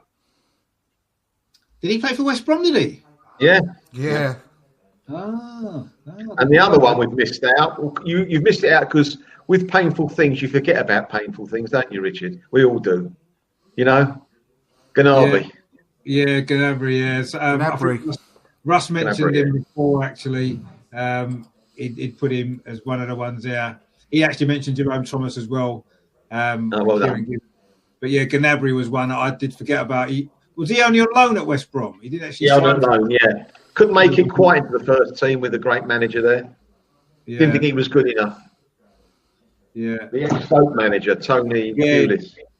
Yeah, I mean, Joel says there he's worried that we're going to do the same with Balogun that we did with Gnabry, not give him a chance and end up pushing him on. Absolutely. Yeah, that's looking as though that could well be the case, actually. Chris Willock. Benfica. There you go. It was Chris Willock that went to Benfica. It was. Inamoto also played for Cardiff, and he said, he was talking about Thomas and Inamoto as well. So seems like Arsenal, West Brom, and Cardiff have got a little bit of a stream going of rather average players by looking at it. It's QPR that Chris Willock's at the moment. Oh, is he at QPR? Is he? Where's the other one at? The other brother? Where's he at now? Because there was three of them, wasn't there? Initially, that all came through Arsenal. One of them play for Man United for a little bit? I'm not sure. I think one of them played for Man United. Yeah. But yeah, so I know there's three of them in total. And Hussein's saying here that Omar Rekik is on his way to Arsenal, medical booked. He's a central defender as well, isn't he? Well, Saliba's on his way out, isn't he? I think that's been quite clear. Who's Omar Rekik? Who's he play for? I'm not sure who he plays for. Leipzig. Is he any good? Do you know anything about him? He's an 18-year-old centre back. He's 18. 18. Yeah, he's coming back into the for the under 23s. Andrew, we've got older centre halves on loan. I know. That could be all right. Matty Willock played for Man United. He did. There you go. Yeah. Chris Willock's at QPR and Matty's at Gillingham. Well, them two haven't done so well for themselves, have they? But anyway, at least they're still in the game, which is the main thing. They're still playing. Yeah. Which is right then. So yeah, good stuff. So yeah, I think that might be it. Unless anyone can think of anybody else, unless Russ might have a few more, because Russ seems to. Russ has got Google tied to his brain, so let's see if Russ can come up with anyone else. I mean, everyone that he mentions, we have now gone through. I think just Serge Gnabry. Yeah, we've exhausted that one. Yeah, I think we have. Yeah, I think that's probably about it. There was a bit more than I thought actually in the end. And there was a couple that I missed. He's from Hertha Berlin. Hussein's just said 19-year-old from Hertha Berlin. Hertha Berlin, apologies. Yeah, that's right. Yeah. That's right. I know there's been talk about him in the last week or so, which is well, I don't know much. We signed him in the summer, but we didn't get it done in time. Yeah, but yeah, I mean, it does seem strange that we're buying another teenage centre half and we've got one already that's not played. Seems crazy. Again, some crazy recruitment going on at Arsenal, but it's because of because of Brexit. We're trying to get a few done before Brexit happened. That's why we signed him in the summer, and he had to stay there. I mean, he might turn out to be a fantastic player. He's going to be brilliant, and it'll be a great signing. But it does seem strange at this moment in time when we've got another teenage centre half who isn't playing at all, and we may well be get moving on. I've heard a rumour. A little stat. With the signing of him, we've actually got 17 signed professional central defenders. Wow. On professional contracts, we've got 17 central defenders after he's joined. Well, I want to see we shouldn't let him any goals, should we? We shouldn't let him any goals. Yeah, we shouldn't. I don't know. I think I've heard a rumour he can't pick out a pair of football boots, but that's why they haven't picked him. He's raring to go, but he just can't get the boots he wants. Well, there's something going on, boys. I'm sorry. Something can't be going on. There's something going on. I don't like it at all. And, I don't like this Saliba situation one bit. No, it's one of a few things that's gone on behind the scenes this season that doesn't make any sense. You've been scratching your head and thinking, what is going on? And unfortunately, we're never going to probably know exactly what all these reasons are. Certainly not for a while until it's all. Maybe when Arteta leaves, he might bring a book out and explain it all. But there does seem to be a few things going on behind the scenes that doesn't make any sense to us at all. And as Ryan says there, why spend 30 million on Saliba and never play him? Yeah, and then now buy another 19-year-old from Hertha Berlin. Crazy. I don't know if you remember when we signed Saliba. 2 months later, there was rumours that Real Madrid were going to give us money to cancel the contract so they could buy him. There was a bit of that they were interested in Real Madrid, which just seems very strange about this whole situation. It really does. He was the best. Yeah. He was the best League One defender, Ligue 1. You know, at his age. You know, even considering his age. Playing alongside that Farfan who's at Leicester? Was that right? Yes, Farfan, yeah. It was considered to be better than Farfan, and that Farfan's played in the Premier League for Leicester quite a lot, done well. Yeah, and he was better than Gabriel. He was better than Gabriel as well. Yeah, we've got in our team. I don't know. I mean, none of it makes sense. There's obviously something's gone on, not to do related to football, clearly. And obviously, his time at Arsenal now is going to be over. I would imagine there'd be no point us keeping him as well with this new guy that's just come in. Doesn't make sense to keep another, like you said, 17 central defenders. We don't need that many, do we? So some are going to have to be moved on. I mean, Socrates is obviously going to go, for definite, isn't he? We've still got people like Callum Chambers who's not really playing. He's in there, isn't he? So I don't know, craziness. But anyway, I mean, we'll see what happens. January, the rest of January, I think it's going to be quite interesting. I think a lot of players are going to leave. We're going to see a few people out the door now. I'd love to see that, Richard. Love to see it. Even if we make a couple of mistakes, I don't mind. Get rid of them all. Yeah. See people like Chambers, not a bad player, but how many years he's been at the club? I know he's been unlucky with injuries and all that, but at the end of the day, he hasn't improved in, 7 years? Yeah. I'd rather take a chance on someone else, thank you very much. Yeah. No, I agree. I totally agree. I completely agree. I mean, Ryan says there, if it's another Gnabry situation, it could well be. We don't know, do we? We don't know what's going on there. And we gave the number 4 shirt. Yeah, something's happened since the start of the season, hasn't it? Because I think at the start of the season he was ready to play, and I think he was going to play. And I know there was a few personal issues that he had and everything else, but I don't know. Some mystery, waste of money. Yeah, maybe that is. Arteta didn't buy him, but I don't know. We'll have to see. Oh, Arteta never bought a load of these players. He still played them. Well, he's had to, hasn't he? Because I suppose he's had to play some of them. And Mark likes your new tash doing there, which is good. It's actually a beard, but it's because I'm greying. But you fuck with me, you fucking my family. Exactly there. So it does look a bit. What's that from Mary Poppins? It doesn't. But yeah, fantastic. Chim. Yeah. So anyway, about that, that's an extra added bonus to the show. Actually, Andrew's new beard and tash kind of style, which is good. It just needs a trim. That's all. That's why it's looking a bit prominent. No, it looks cool. It does look pretty cool. He's right. So good. Right. So if we move on to this now, come back more up to date.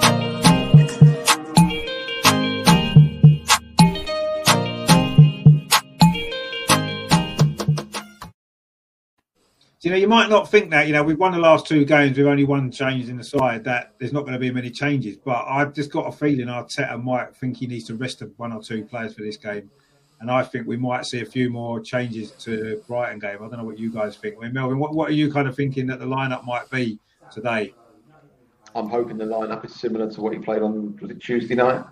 I really do mean that. I hope he does. I hope he doesn't make big changes. The players have got to learn to play with each other, learn to be a team, learn to get the movement going.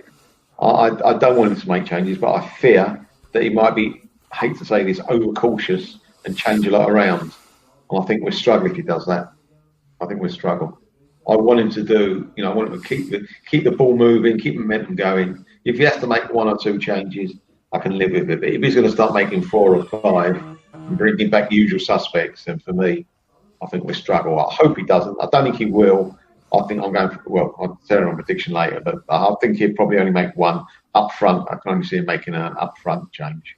No reason to change anything else. Well, what do you think that change up front might be? I think he'll... did Martinelli start the last game? He did, yeah, didn't he? I don't think he'll start him. He's the one I think he'll rest. Yeah, that's what I was thinking. I mean, I said in my video yesterday that I did a preview of the game that I think he'll rest Martinelli, play Aubameyang on the left, and put Lacazette in the centre forward. Yeah, and I can see that, and I can possibly see maybe El Neni getting rested, and maybe Ceballos coming in midfield. Possibly, I don't think El Neni's been playing that well. I think he maybe needs a rest. No, he hasn't. So maybe those two, maybe the two changes that I would make, but. Who knows what Arteta's going to do? Will he bring David Luiz straight back in? As Russ says there, Willian's back in the squad again. Is Willian going to suddenly start? Let's hope not. But, I mean, if he puts Willian in place of Saka, I know Saka was injured, but apparently he's fit. If he brings Willian straight back in, and to me, that would not be a great sign that he's only left him out because he wasn't fit or he wasn't able to play. That would be worrying for me if he does that. But let's see. I mean, what are your thoughts, Andrew? What do you think Arteta might do in this particular game? Do you think he's going to rest a few more? Because they have played I don't. I mean, there's been a plenty of rest between the last match and this. I don't. From Tuesday to Saturday is a pretty decent rest for all this team. I think that he'd be absolutely crazy to make any changes. I mean, if there's one change that I would love him to make, it would be bringing in Maitland-Niles for El Neni. That's a but good I think call. there's more chances of monkeys flying out of my colon cavity than that happening, to be perfectly honest.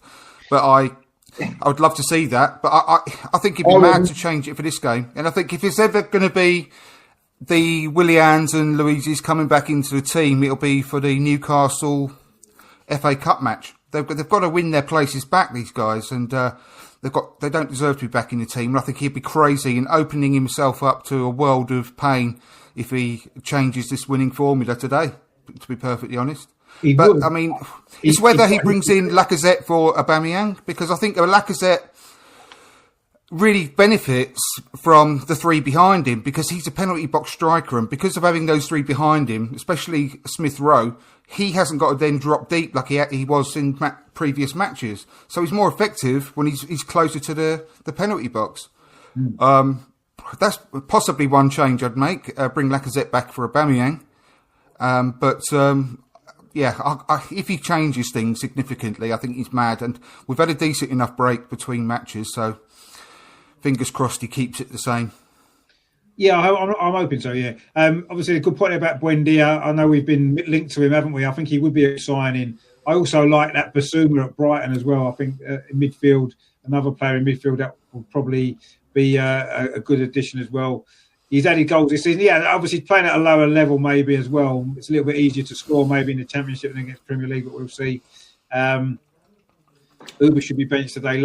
I mean, I actually think Uber's going to play instead of Martinelli, and Lacazette will come in to the centre forward position. That's what I think, because Martinelli's played a lot of games after a long-term injury, and I think that's asking for trouble to keep playing him. We'll see what happens there. I think Basuma's brilliant. I can see a midfield, Basuma and Thomas Partey, and that would be a fantastic midfield. Energy and quality as well. And I'd love to see us sign. Out of the two, I'd rather we sign Basuma than Buendia, if I'm honest. At this moment in time, I think it'd be a more important signing if we're going to get one or the other. Obviously, get both would be great. I just can't see us getting both in January, if I'm honest. But yeah, Basuma, I think Basuma would be brilliant. I thought he was great against us the other day as well when we played Brighton. He was brilliant for them, wasn't he? And we all feel we're not feeling too bad about the game, if we're honest. A little bit better than 2 weeks ago. I would have said we'd definitely lose. So things have definitely moved on. Well, actually, we're talking about that. Why don't we move on and do this bit then?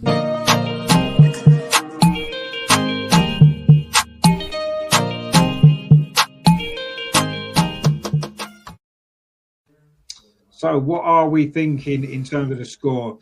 Hussein's there saying our away form's okay. He's gone for a 3-1 to Arsenal.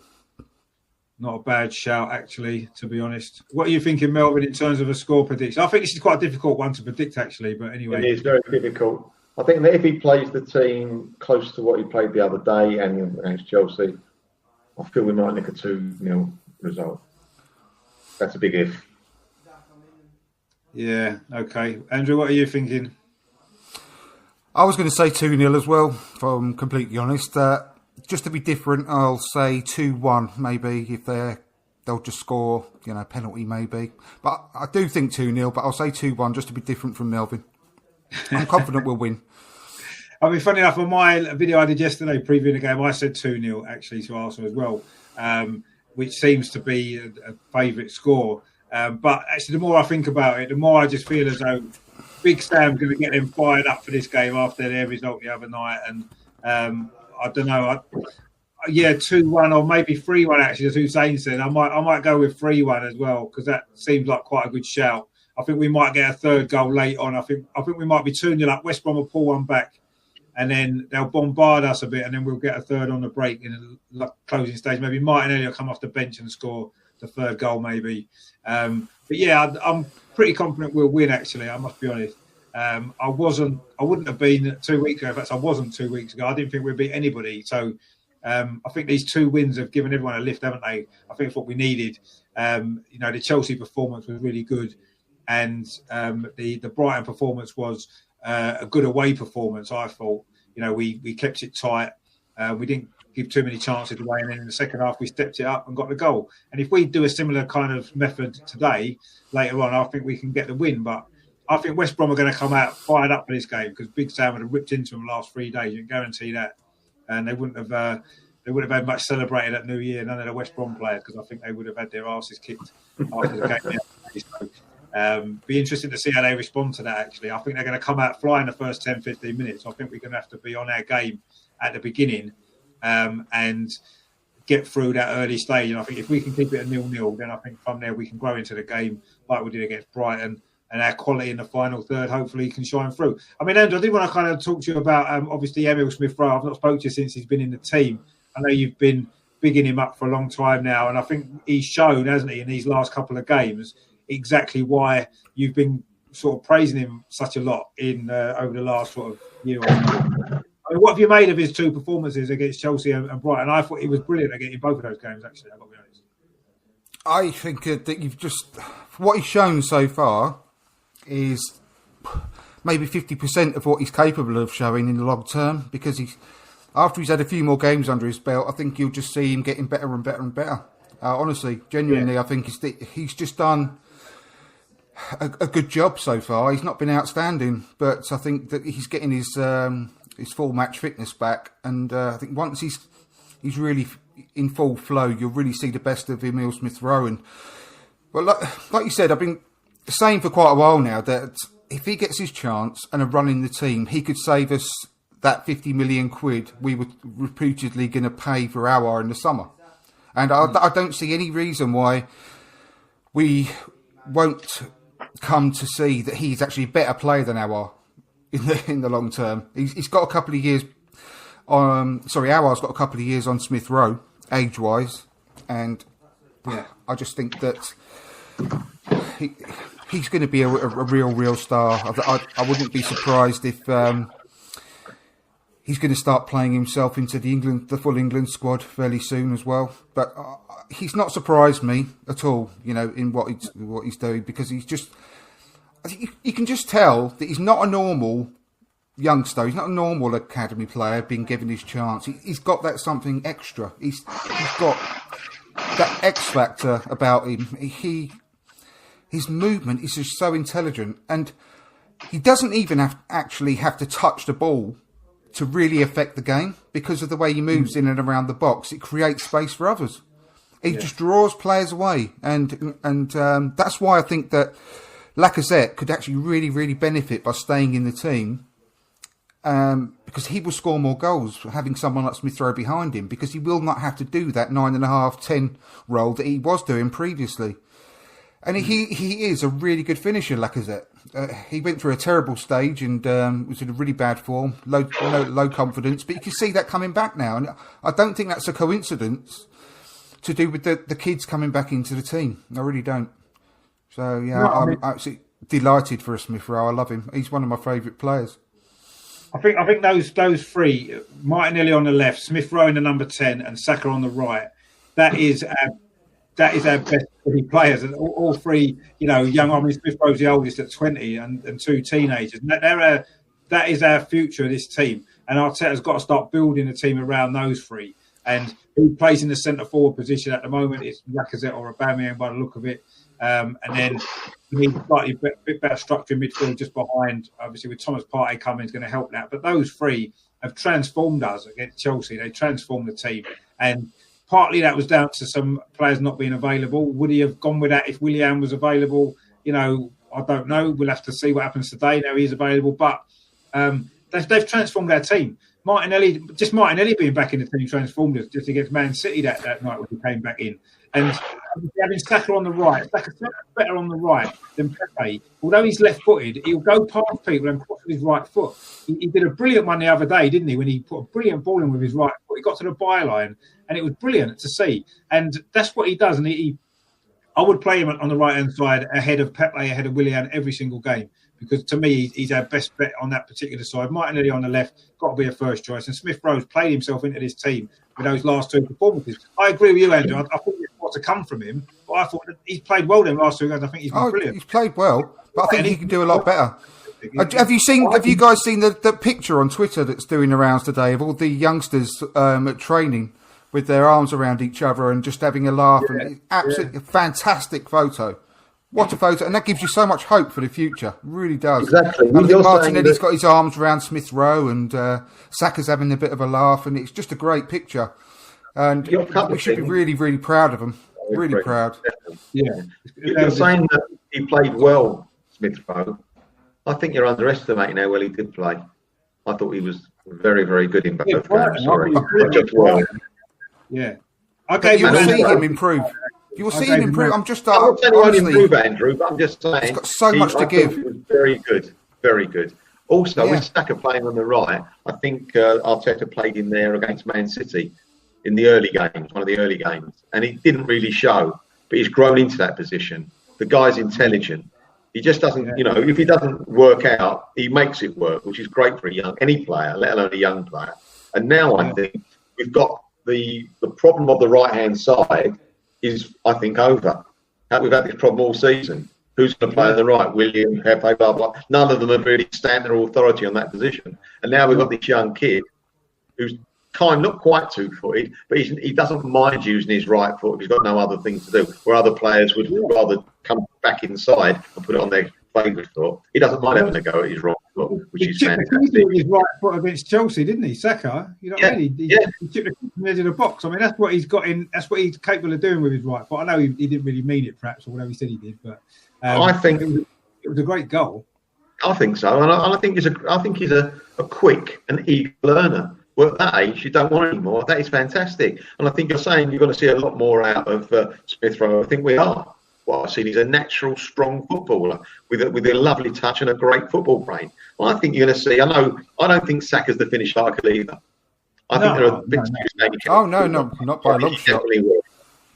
But Mark, what Mark Darby said there, it's just absolutely true. But it also, the same could be said. And don't get me wrong. I know he's nothing like him at the moment. But like I said to you guys earlier before we started, you can say the same about Kevin De Bruyne when he was 20. He was nowhere near the player he is now. And I think that Smith Rowe is a very, very similar type of player. And I just hope to God that he will develop in the same way that Kevin De Bruyne did, because I can see so many similarities in their games, honestly. I really can. So I just hope and pray that he can have a really good run and build up his fitness without any kind of injuries coming up. And we can really start seeing him improve, season on season. I honestly think he could be one of our better players in the same way that we were excited about Jack Wilshere. I think we could be excited about Smith Rowe.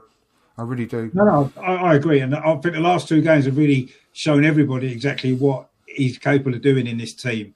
He hasn't really played a lot in the Premier League, has he, since he's been at the club, actually, due to injuries and what else. But he looks like a natural, doesn't he? He looks like he's been there for years. He does, yeah. I mean, he's played a few games in the Europa League and he stood out and he's looked good. And you think, well, yeah, can he make that step up to the Premier League? And the last two games he's done that and he's shown that he can do it. He's comfortable there.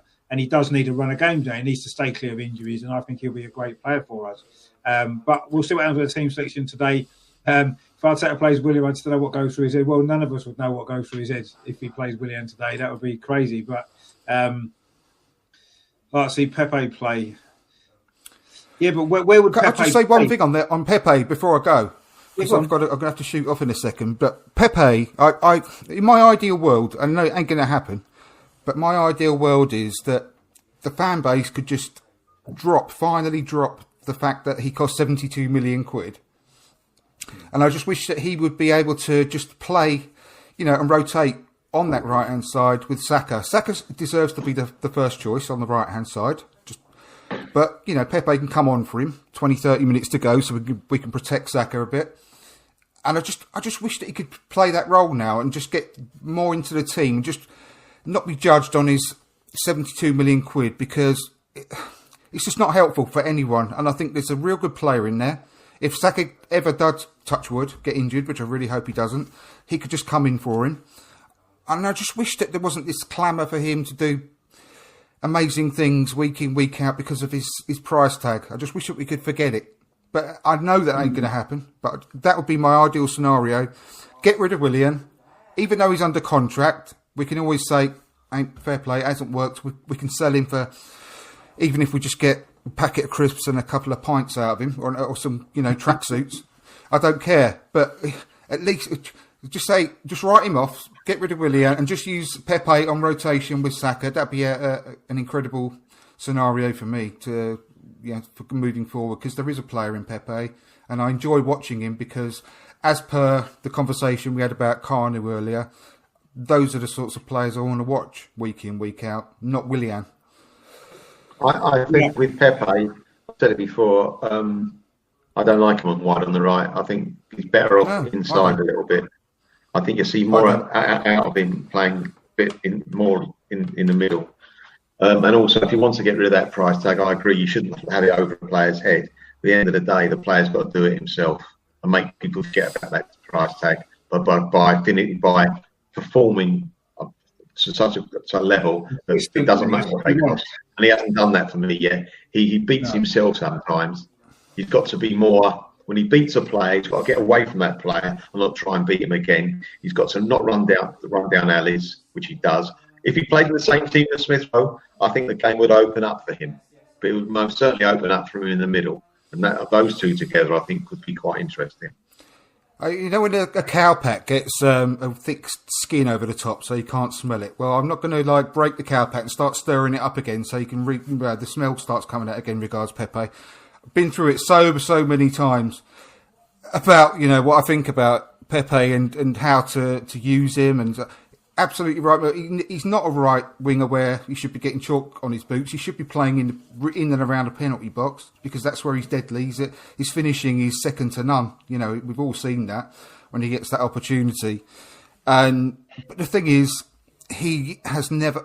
I will never back down from the fact that he's never had a good run in the team and the trust of the manager, and just being told to just give him a pat on the back as he's going on the pitch and saying, just go out there and do what you do best, and just show us what you can do. He's just like he's playing with handcuffs on, and he's being restrained from doing what he can do, showing his flair and playing with that freedom to express himself. And I just wish that he could do that and be allowed to do that and be trusted to do that, because yes, he's going to run the ball out of play from time to time. Yes, he's going to put one over the bar from time to time, but I'm happy to take those few moments for the moments of brilliance we also get from him.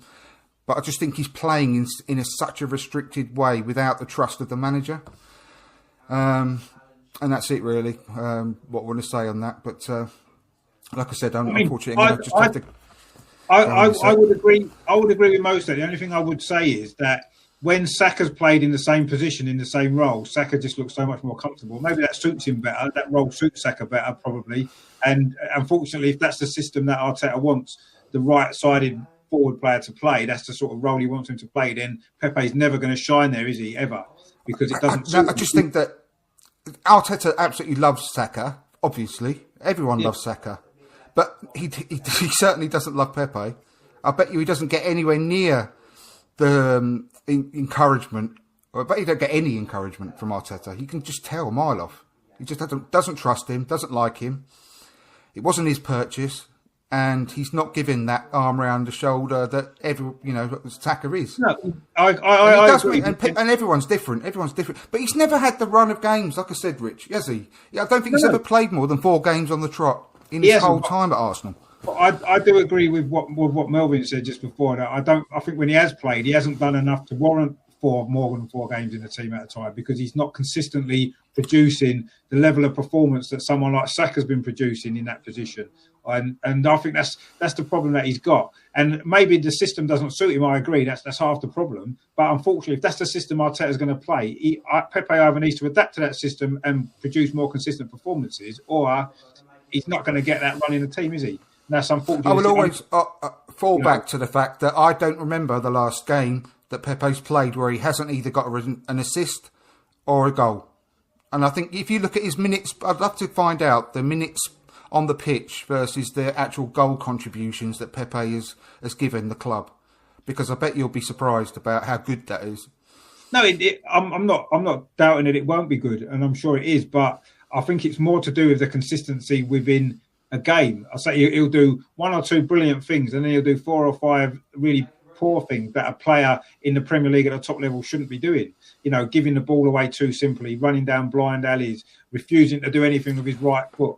And, these are simple things that he constantly does. And yes, he does 1 or 2 brilliant things. He'll have a great goal or a great assist. But then in between all of that, he's spent 10, 15 minutes falling over his own feet or running up blind alleys or whatever. But I watched Liverpool versus West Brom the other day. And I swear, if you watch that game, how many absolutely dreadful moments did Mane and Salah have? That was absolutely appalling. But they've produced consistently over a number of years. Exactly. I know, but they're in a much better team, obviously, and they play week in, week out, and they have done for years. Yeah. But, I mean, they don't get judged in the same way as our fans judge Pepe because of his price tag. And he's not going to get form, you're not going to get match fitness, and you're not going to get confidence by playing 20 minutes here, 20 minutes there, and just in and out and in and out and in and out of the team, shaking it all about. I don't think you can judge Salah and Mane the same as Pepe.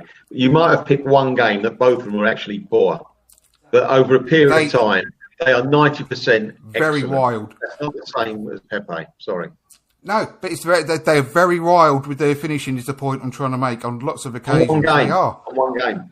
No, not one game. Not one game at all. You ask a Liverpool fan, they miss an awful lot of chances. They score a lot of chances because they're in a fantastic team, amazing team with loads of confidence. Champions, obviously, and they're a big part of the fact that they're champions. But they also frustrate an awful lot, and Salah is not incredible this season the way he has been in lots. He's been missing a lot of chances. I agree. This season he has been off. A lot of chances. But anyway, it may be a stupid comparison, but I'm just saying that on top of the fact that he misses a lot, he does an awful lot of good, which doesn't get the credit that it deserves a lot of the time. Because he doesn't. Don't you get frustrated with him though, Andrew, at times? Mm-hmm. Don't you get frustrated with him when he's got one man? Of course I do. Of course, but only one man to beat towards the goal, and he can't beat that one man.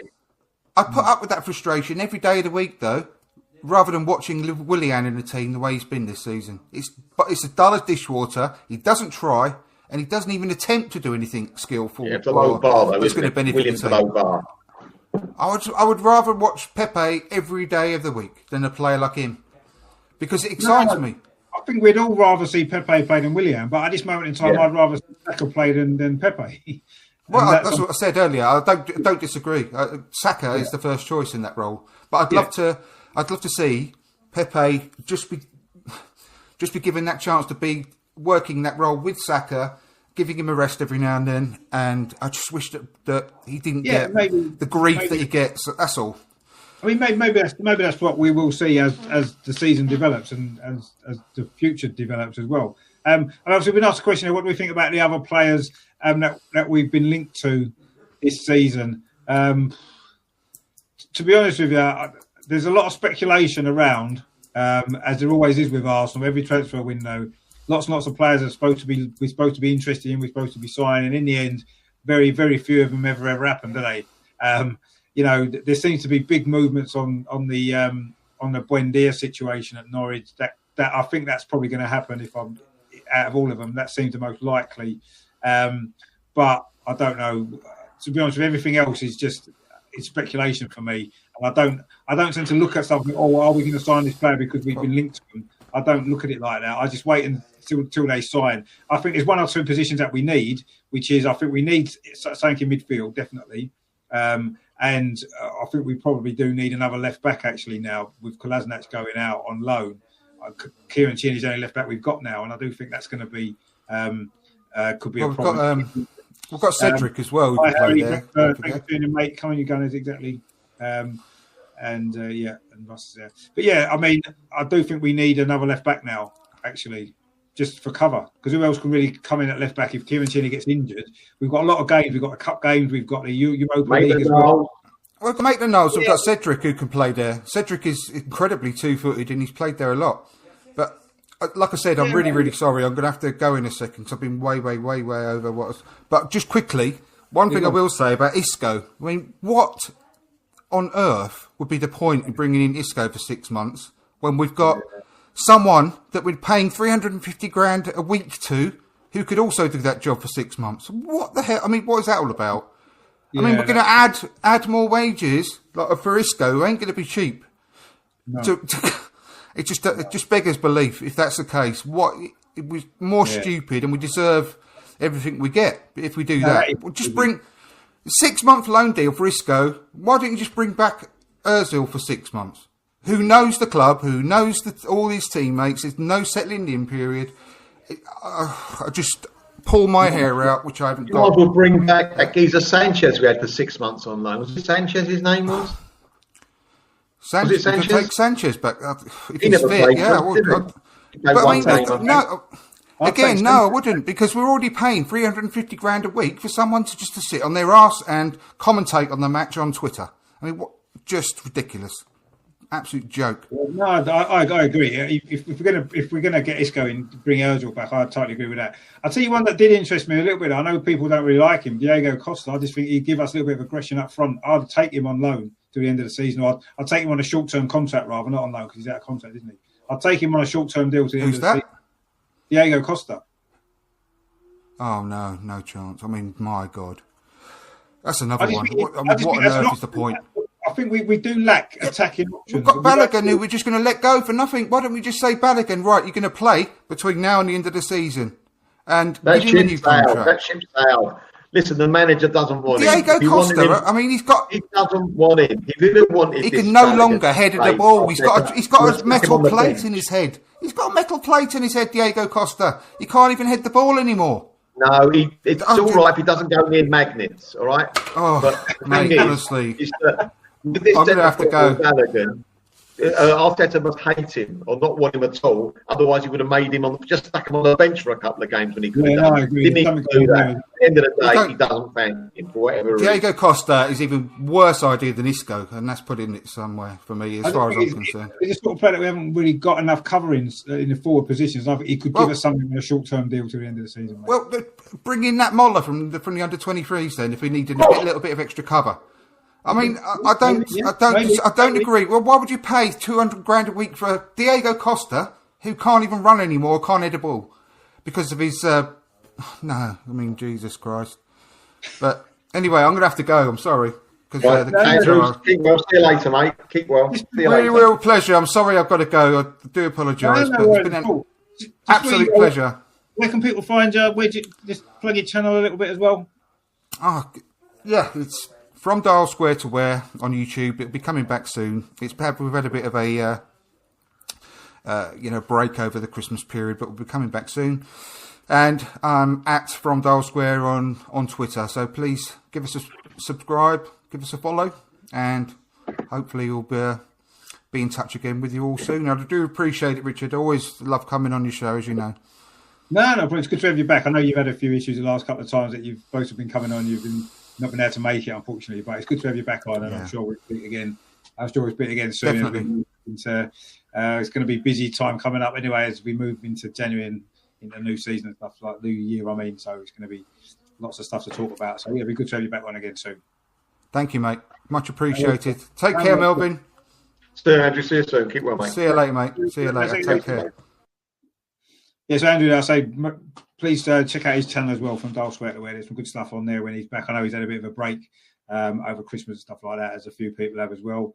But I've got nothing else to do, so I just keep coming up and doing stuff for now, which is good. I do enjoy it as well, which is after battle. Russ had mentioned about Denis Suarez. Yeah, I think that would be another. That's what I meant. Yeah, another Denis Suarez, yeah, that was a bit of a silly loan, that wasn't it? But yeah, so I mean, I don't know. Let's see what January brings us in terms of transfers. I'm not anticipating too many players, but I do think we need something in midfield to complement Thomas Partey at the moment. Maybe play while he's still injured. I still think attacking options, we don't have a lot. Balogun, for some reason, as Melvin says, not getting an opportunity, which to me is crazy. When he's come on in Europa League, done well, scored a couple of goals, surely he's got to be on the bench at least. He's not even getting on the bench, is he? When we've not got a lot of other options. I think Nketiah's had plenty of chances and not really nailed down a regular place. Is he good enough? We're not sure. So I'll be certainly looking at, maybe if not now, but certainly over the summer, some sort of covering forward positions, extra option there as well. And I'll say maybe long term another left back as well, because we've got a couple of unnatural left backs who, as Andrew said, with Maitland-Niles and Cedric Suarez, but we haven't got a natural left back. If Kieran Tierney is injured again for any long period of time, I think that's going to be an issue probably. But anyway, they must feel they've got enough cover there. They wouldn't let Kolasinac go because he's still been playing, hasn't he, in the Europa League in particular? And not been good enough, Richard. Not been good enough. I agree. He wasn't good enough, which is a shame because he started off well, didn't he? That his first season, I thought he looked good actually when he first came, and never really worked out, did it, for him in the end? No, not at all. But he's back now where he came from, Schalke. So let's hope he goes back and enjoys the rest of the season. Makes everyone happy, I think. He's happy, good. Everyone's happy. Let's hope so. I mean, even if players don't work out at Arsenal, maybe they're not the best players. I want to see them do well when they leave, and especially if they play in a different country in particular. You want them to do well, and hope that he can revive his career really, because I think he's a nice guy, and he looked after Mesut Ozil that day, didn't he, when they were attacked out in the street? So he needs a lot of credit for that as well, because a lot of people have just ran away and hid, and he was quite prepared to save his mate. He showed a lot of bravery that day with the knife thing. Unbelievable. I wish he was braver going forward on the pitch. Yeah, maybe. Yeah, exactly. But his first touch was backwards every time. His first thought it was a shame because I say his first season, I thought he was good. He scored a few goals and he looked made a couple and all. Yeah, and it never quite worked out in him. But I say hopefully he can have a good finish to the season there, and we'll see what happens at the end. I'm sure we'll move on permanently somewhere else, won't he, at the end of the season, along with a few others, I think. So, I mean, Melvin, brilliant again. Thanks for coming on. It's been a pleasure having you on the channel again. Some great memories again from obviously West Bromwich Albion games and all their other players as well. It's always great to see your stories, and I'm sure we'll be doing another one soon. I mean, I'm trying to think. Is our next game the FA Cup game next week? I think it's Newcastle, isn't it? Newcastle, yeah. It's the FA Cup one first, yeah. Yeah, the Newcastle FA Cup game, yeah, because then we've got Crystal Palace in the league and then Newcastle again, haven't we? Straight after That's that. right, so yeah. Playing Newcastle twice. So we may have to split it up, maybe do like previous players one game and then previous games on the other one, so we can get them both done. I'll do both on the same one, Richard. That's not fair. No, we can do both on the same one then. Just, what we do for the second game, that's the only thing then, isn't it? We'll be a bit stuck. Yeah. But there's quite a few players I've seen on the list for the Newcastle one, actually. I've not even really looked at it too far. Just 3 or 4 straight away come to my head that I can think of. So I'm sure that'll be quite interesting as well, that particular one. So, but yeah, we'll no doubt we'll do that as well. So, I mean, thanks to everyone in the chat as well. Obviously, Russ put a few comments on there. He doesn't fit the formation. No, he doesn't, unfortunately. He doesn't fit the formation. Yeah, up to goodies tonight. Yeah, let's hope we put in another good performance again. Away from home, I think someone mentioned it earlier on in the chat, didn't they? That our away form, I think it was Hussein actually. Yeah, he said our away form's okay. Our away form isn't too bad, is it? Let's be fair. We've certainly looked a lot more solid away from home. In fact, we've kept the most clean sheets away from home in the Premier League this season, as in Aston Villa, with 4 each. So, we are doing okay away from home. Another similar defensive performance like that tonight, and we'll probably win because I think we've got enough to score against them. I'll tell you one thing I did want to mention. Their goalkeeper, actually. I don't know if have you been watching him much this season, Melvin? Johnson, his name. He came from Man United. I think he's been brilliant. You know, I think he's been one of the best goalkeepers in the Premier League. I think he would be a good option for a backup for us. Obviously, with our current backup goalkeeper not looking that great, he's somebody I quite like us to maybe look at signing. Talking about players that we could sign, it'd be interesting to see how he plays tonight because he's had a good season for them, I think, and he's impressed me. His shot stopping in particular is really, really good. I'm not too sure what he's like with his feet so much, but certainly shot stopping, I think he's been brilliant this season. He's probably made the most saves in the Premier League, but then he's got a pretty shaky defence in front of him. Exactly, yeah. And Andrew there just nips a little chat there. Yeah, Happy New Year to you as well, and everyone else. Yeah, thanks to everyone in the chat. Yeah, so thanks to everyone in the chat who's been in. Harry as well was in as well. Great to see Harry in a few. Yeah, good to see Harry. Yeah, brilliant. Doing the TV as well. If you haven't watched him actually, Military Doing the TV, it's a good channel he's got as well. Put some good shows out. Definitely check that out as well on YouTube. Obviously, Ryan was in earlier, but I know you're going to be on Ryan's channel, aren't you? A little bit later on for the watch along. I think he's got quite a busy watch along, that isn't it? I think there's a few people on there tonight. I think what he's got to do, Ryan, tonight, he's got to have the East Stand tonight, hasn't he? He's got so many people on. He's going to have all the seats in the East Stand. Yeah. Open the East Stand, or maybe open up the club's level. Oh, club level. Yeah, cup of tea at half time. That'd be all right. Yeah, tea.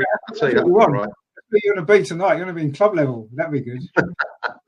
There's a photograph just gone up on Twitter with Brendan Batson on the Arsenal bus when we won the double on top deck bus on the front, holding the FA Cup and League. Brendan Batson. I don't think he played that early. I don't think he played, did he, that season in here? I don't think he played. But he's on that. He got a ticket for the bus. Wow, good effort. Amazing. No, it was, yeah.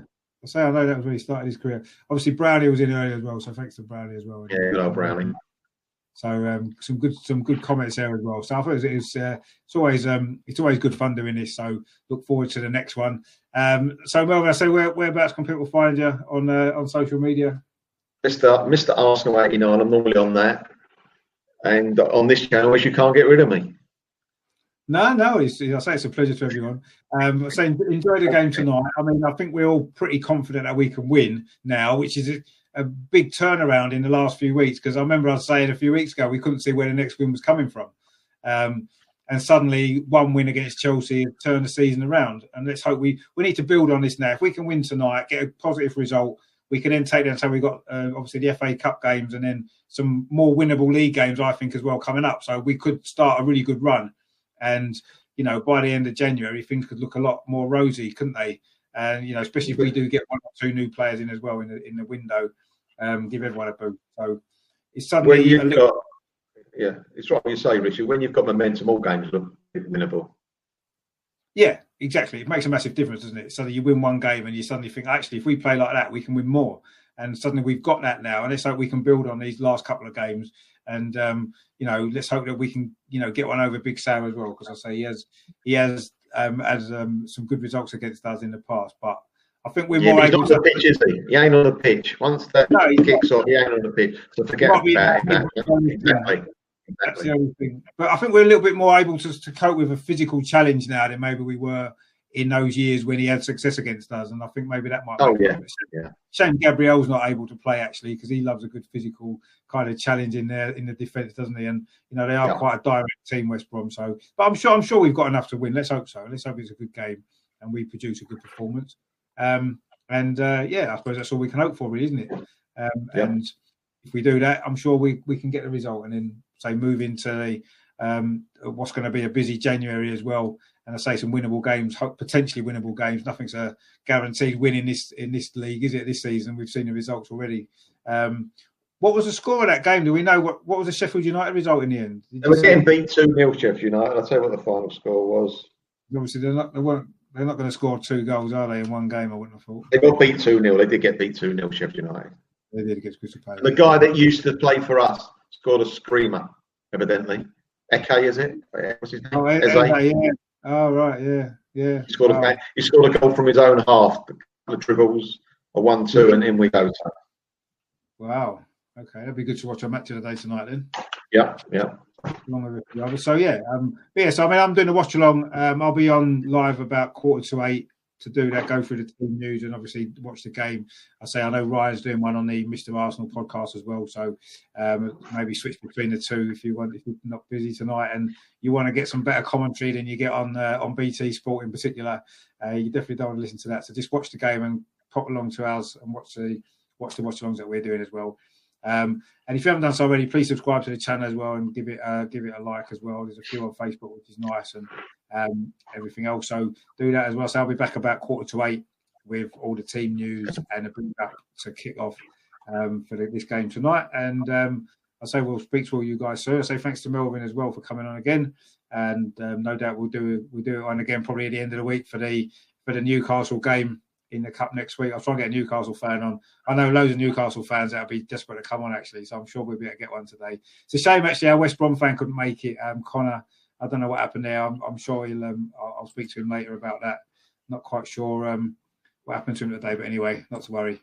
We got through it without him, and we did okay, so we'll see. But, yeah, I'm sure we'll get some Newcastle fans lined up for next week, which will be good. So thanks for that, Melvin. Cheers to everybody for watching. I say stay tuned later on for the watch-along. And of course, in the meantime, as always, come on, you Gunners, come on. 3 points tonight. Let's do it. Come on. See you later, guys. Thank you.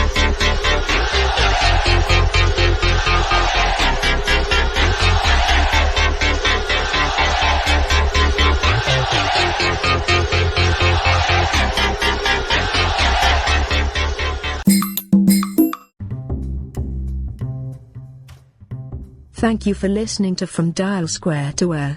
Please help us grow by giving us a 5-star review on Apple Podcasts and following the show on your preferred podcast platform. Please also visit our Facebook page, our Twitch channel and of course our YouTube channel. And whilst you are there, please subscribe and hit the notification button so you don't miss any upcoming shows. Please also press the like button on the video so we can get recommended by YouTube to other Arsenal fans all around the world. See you soon.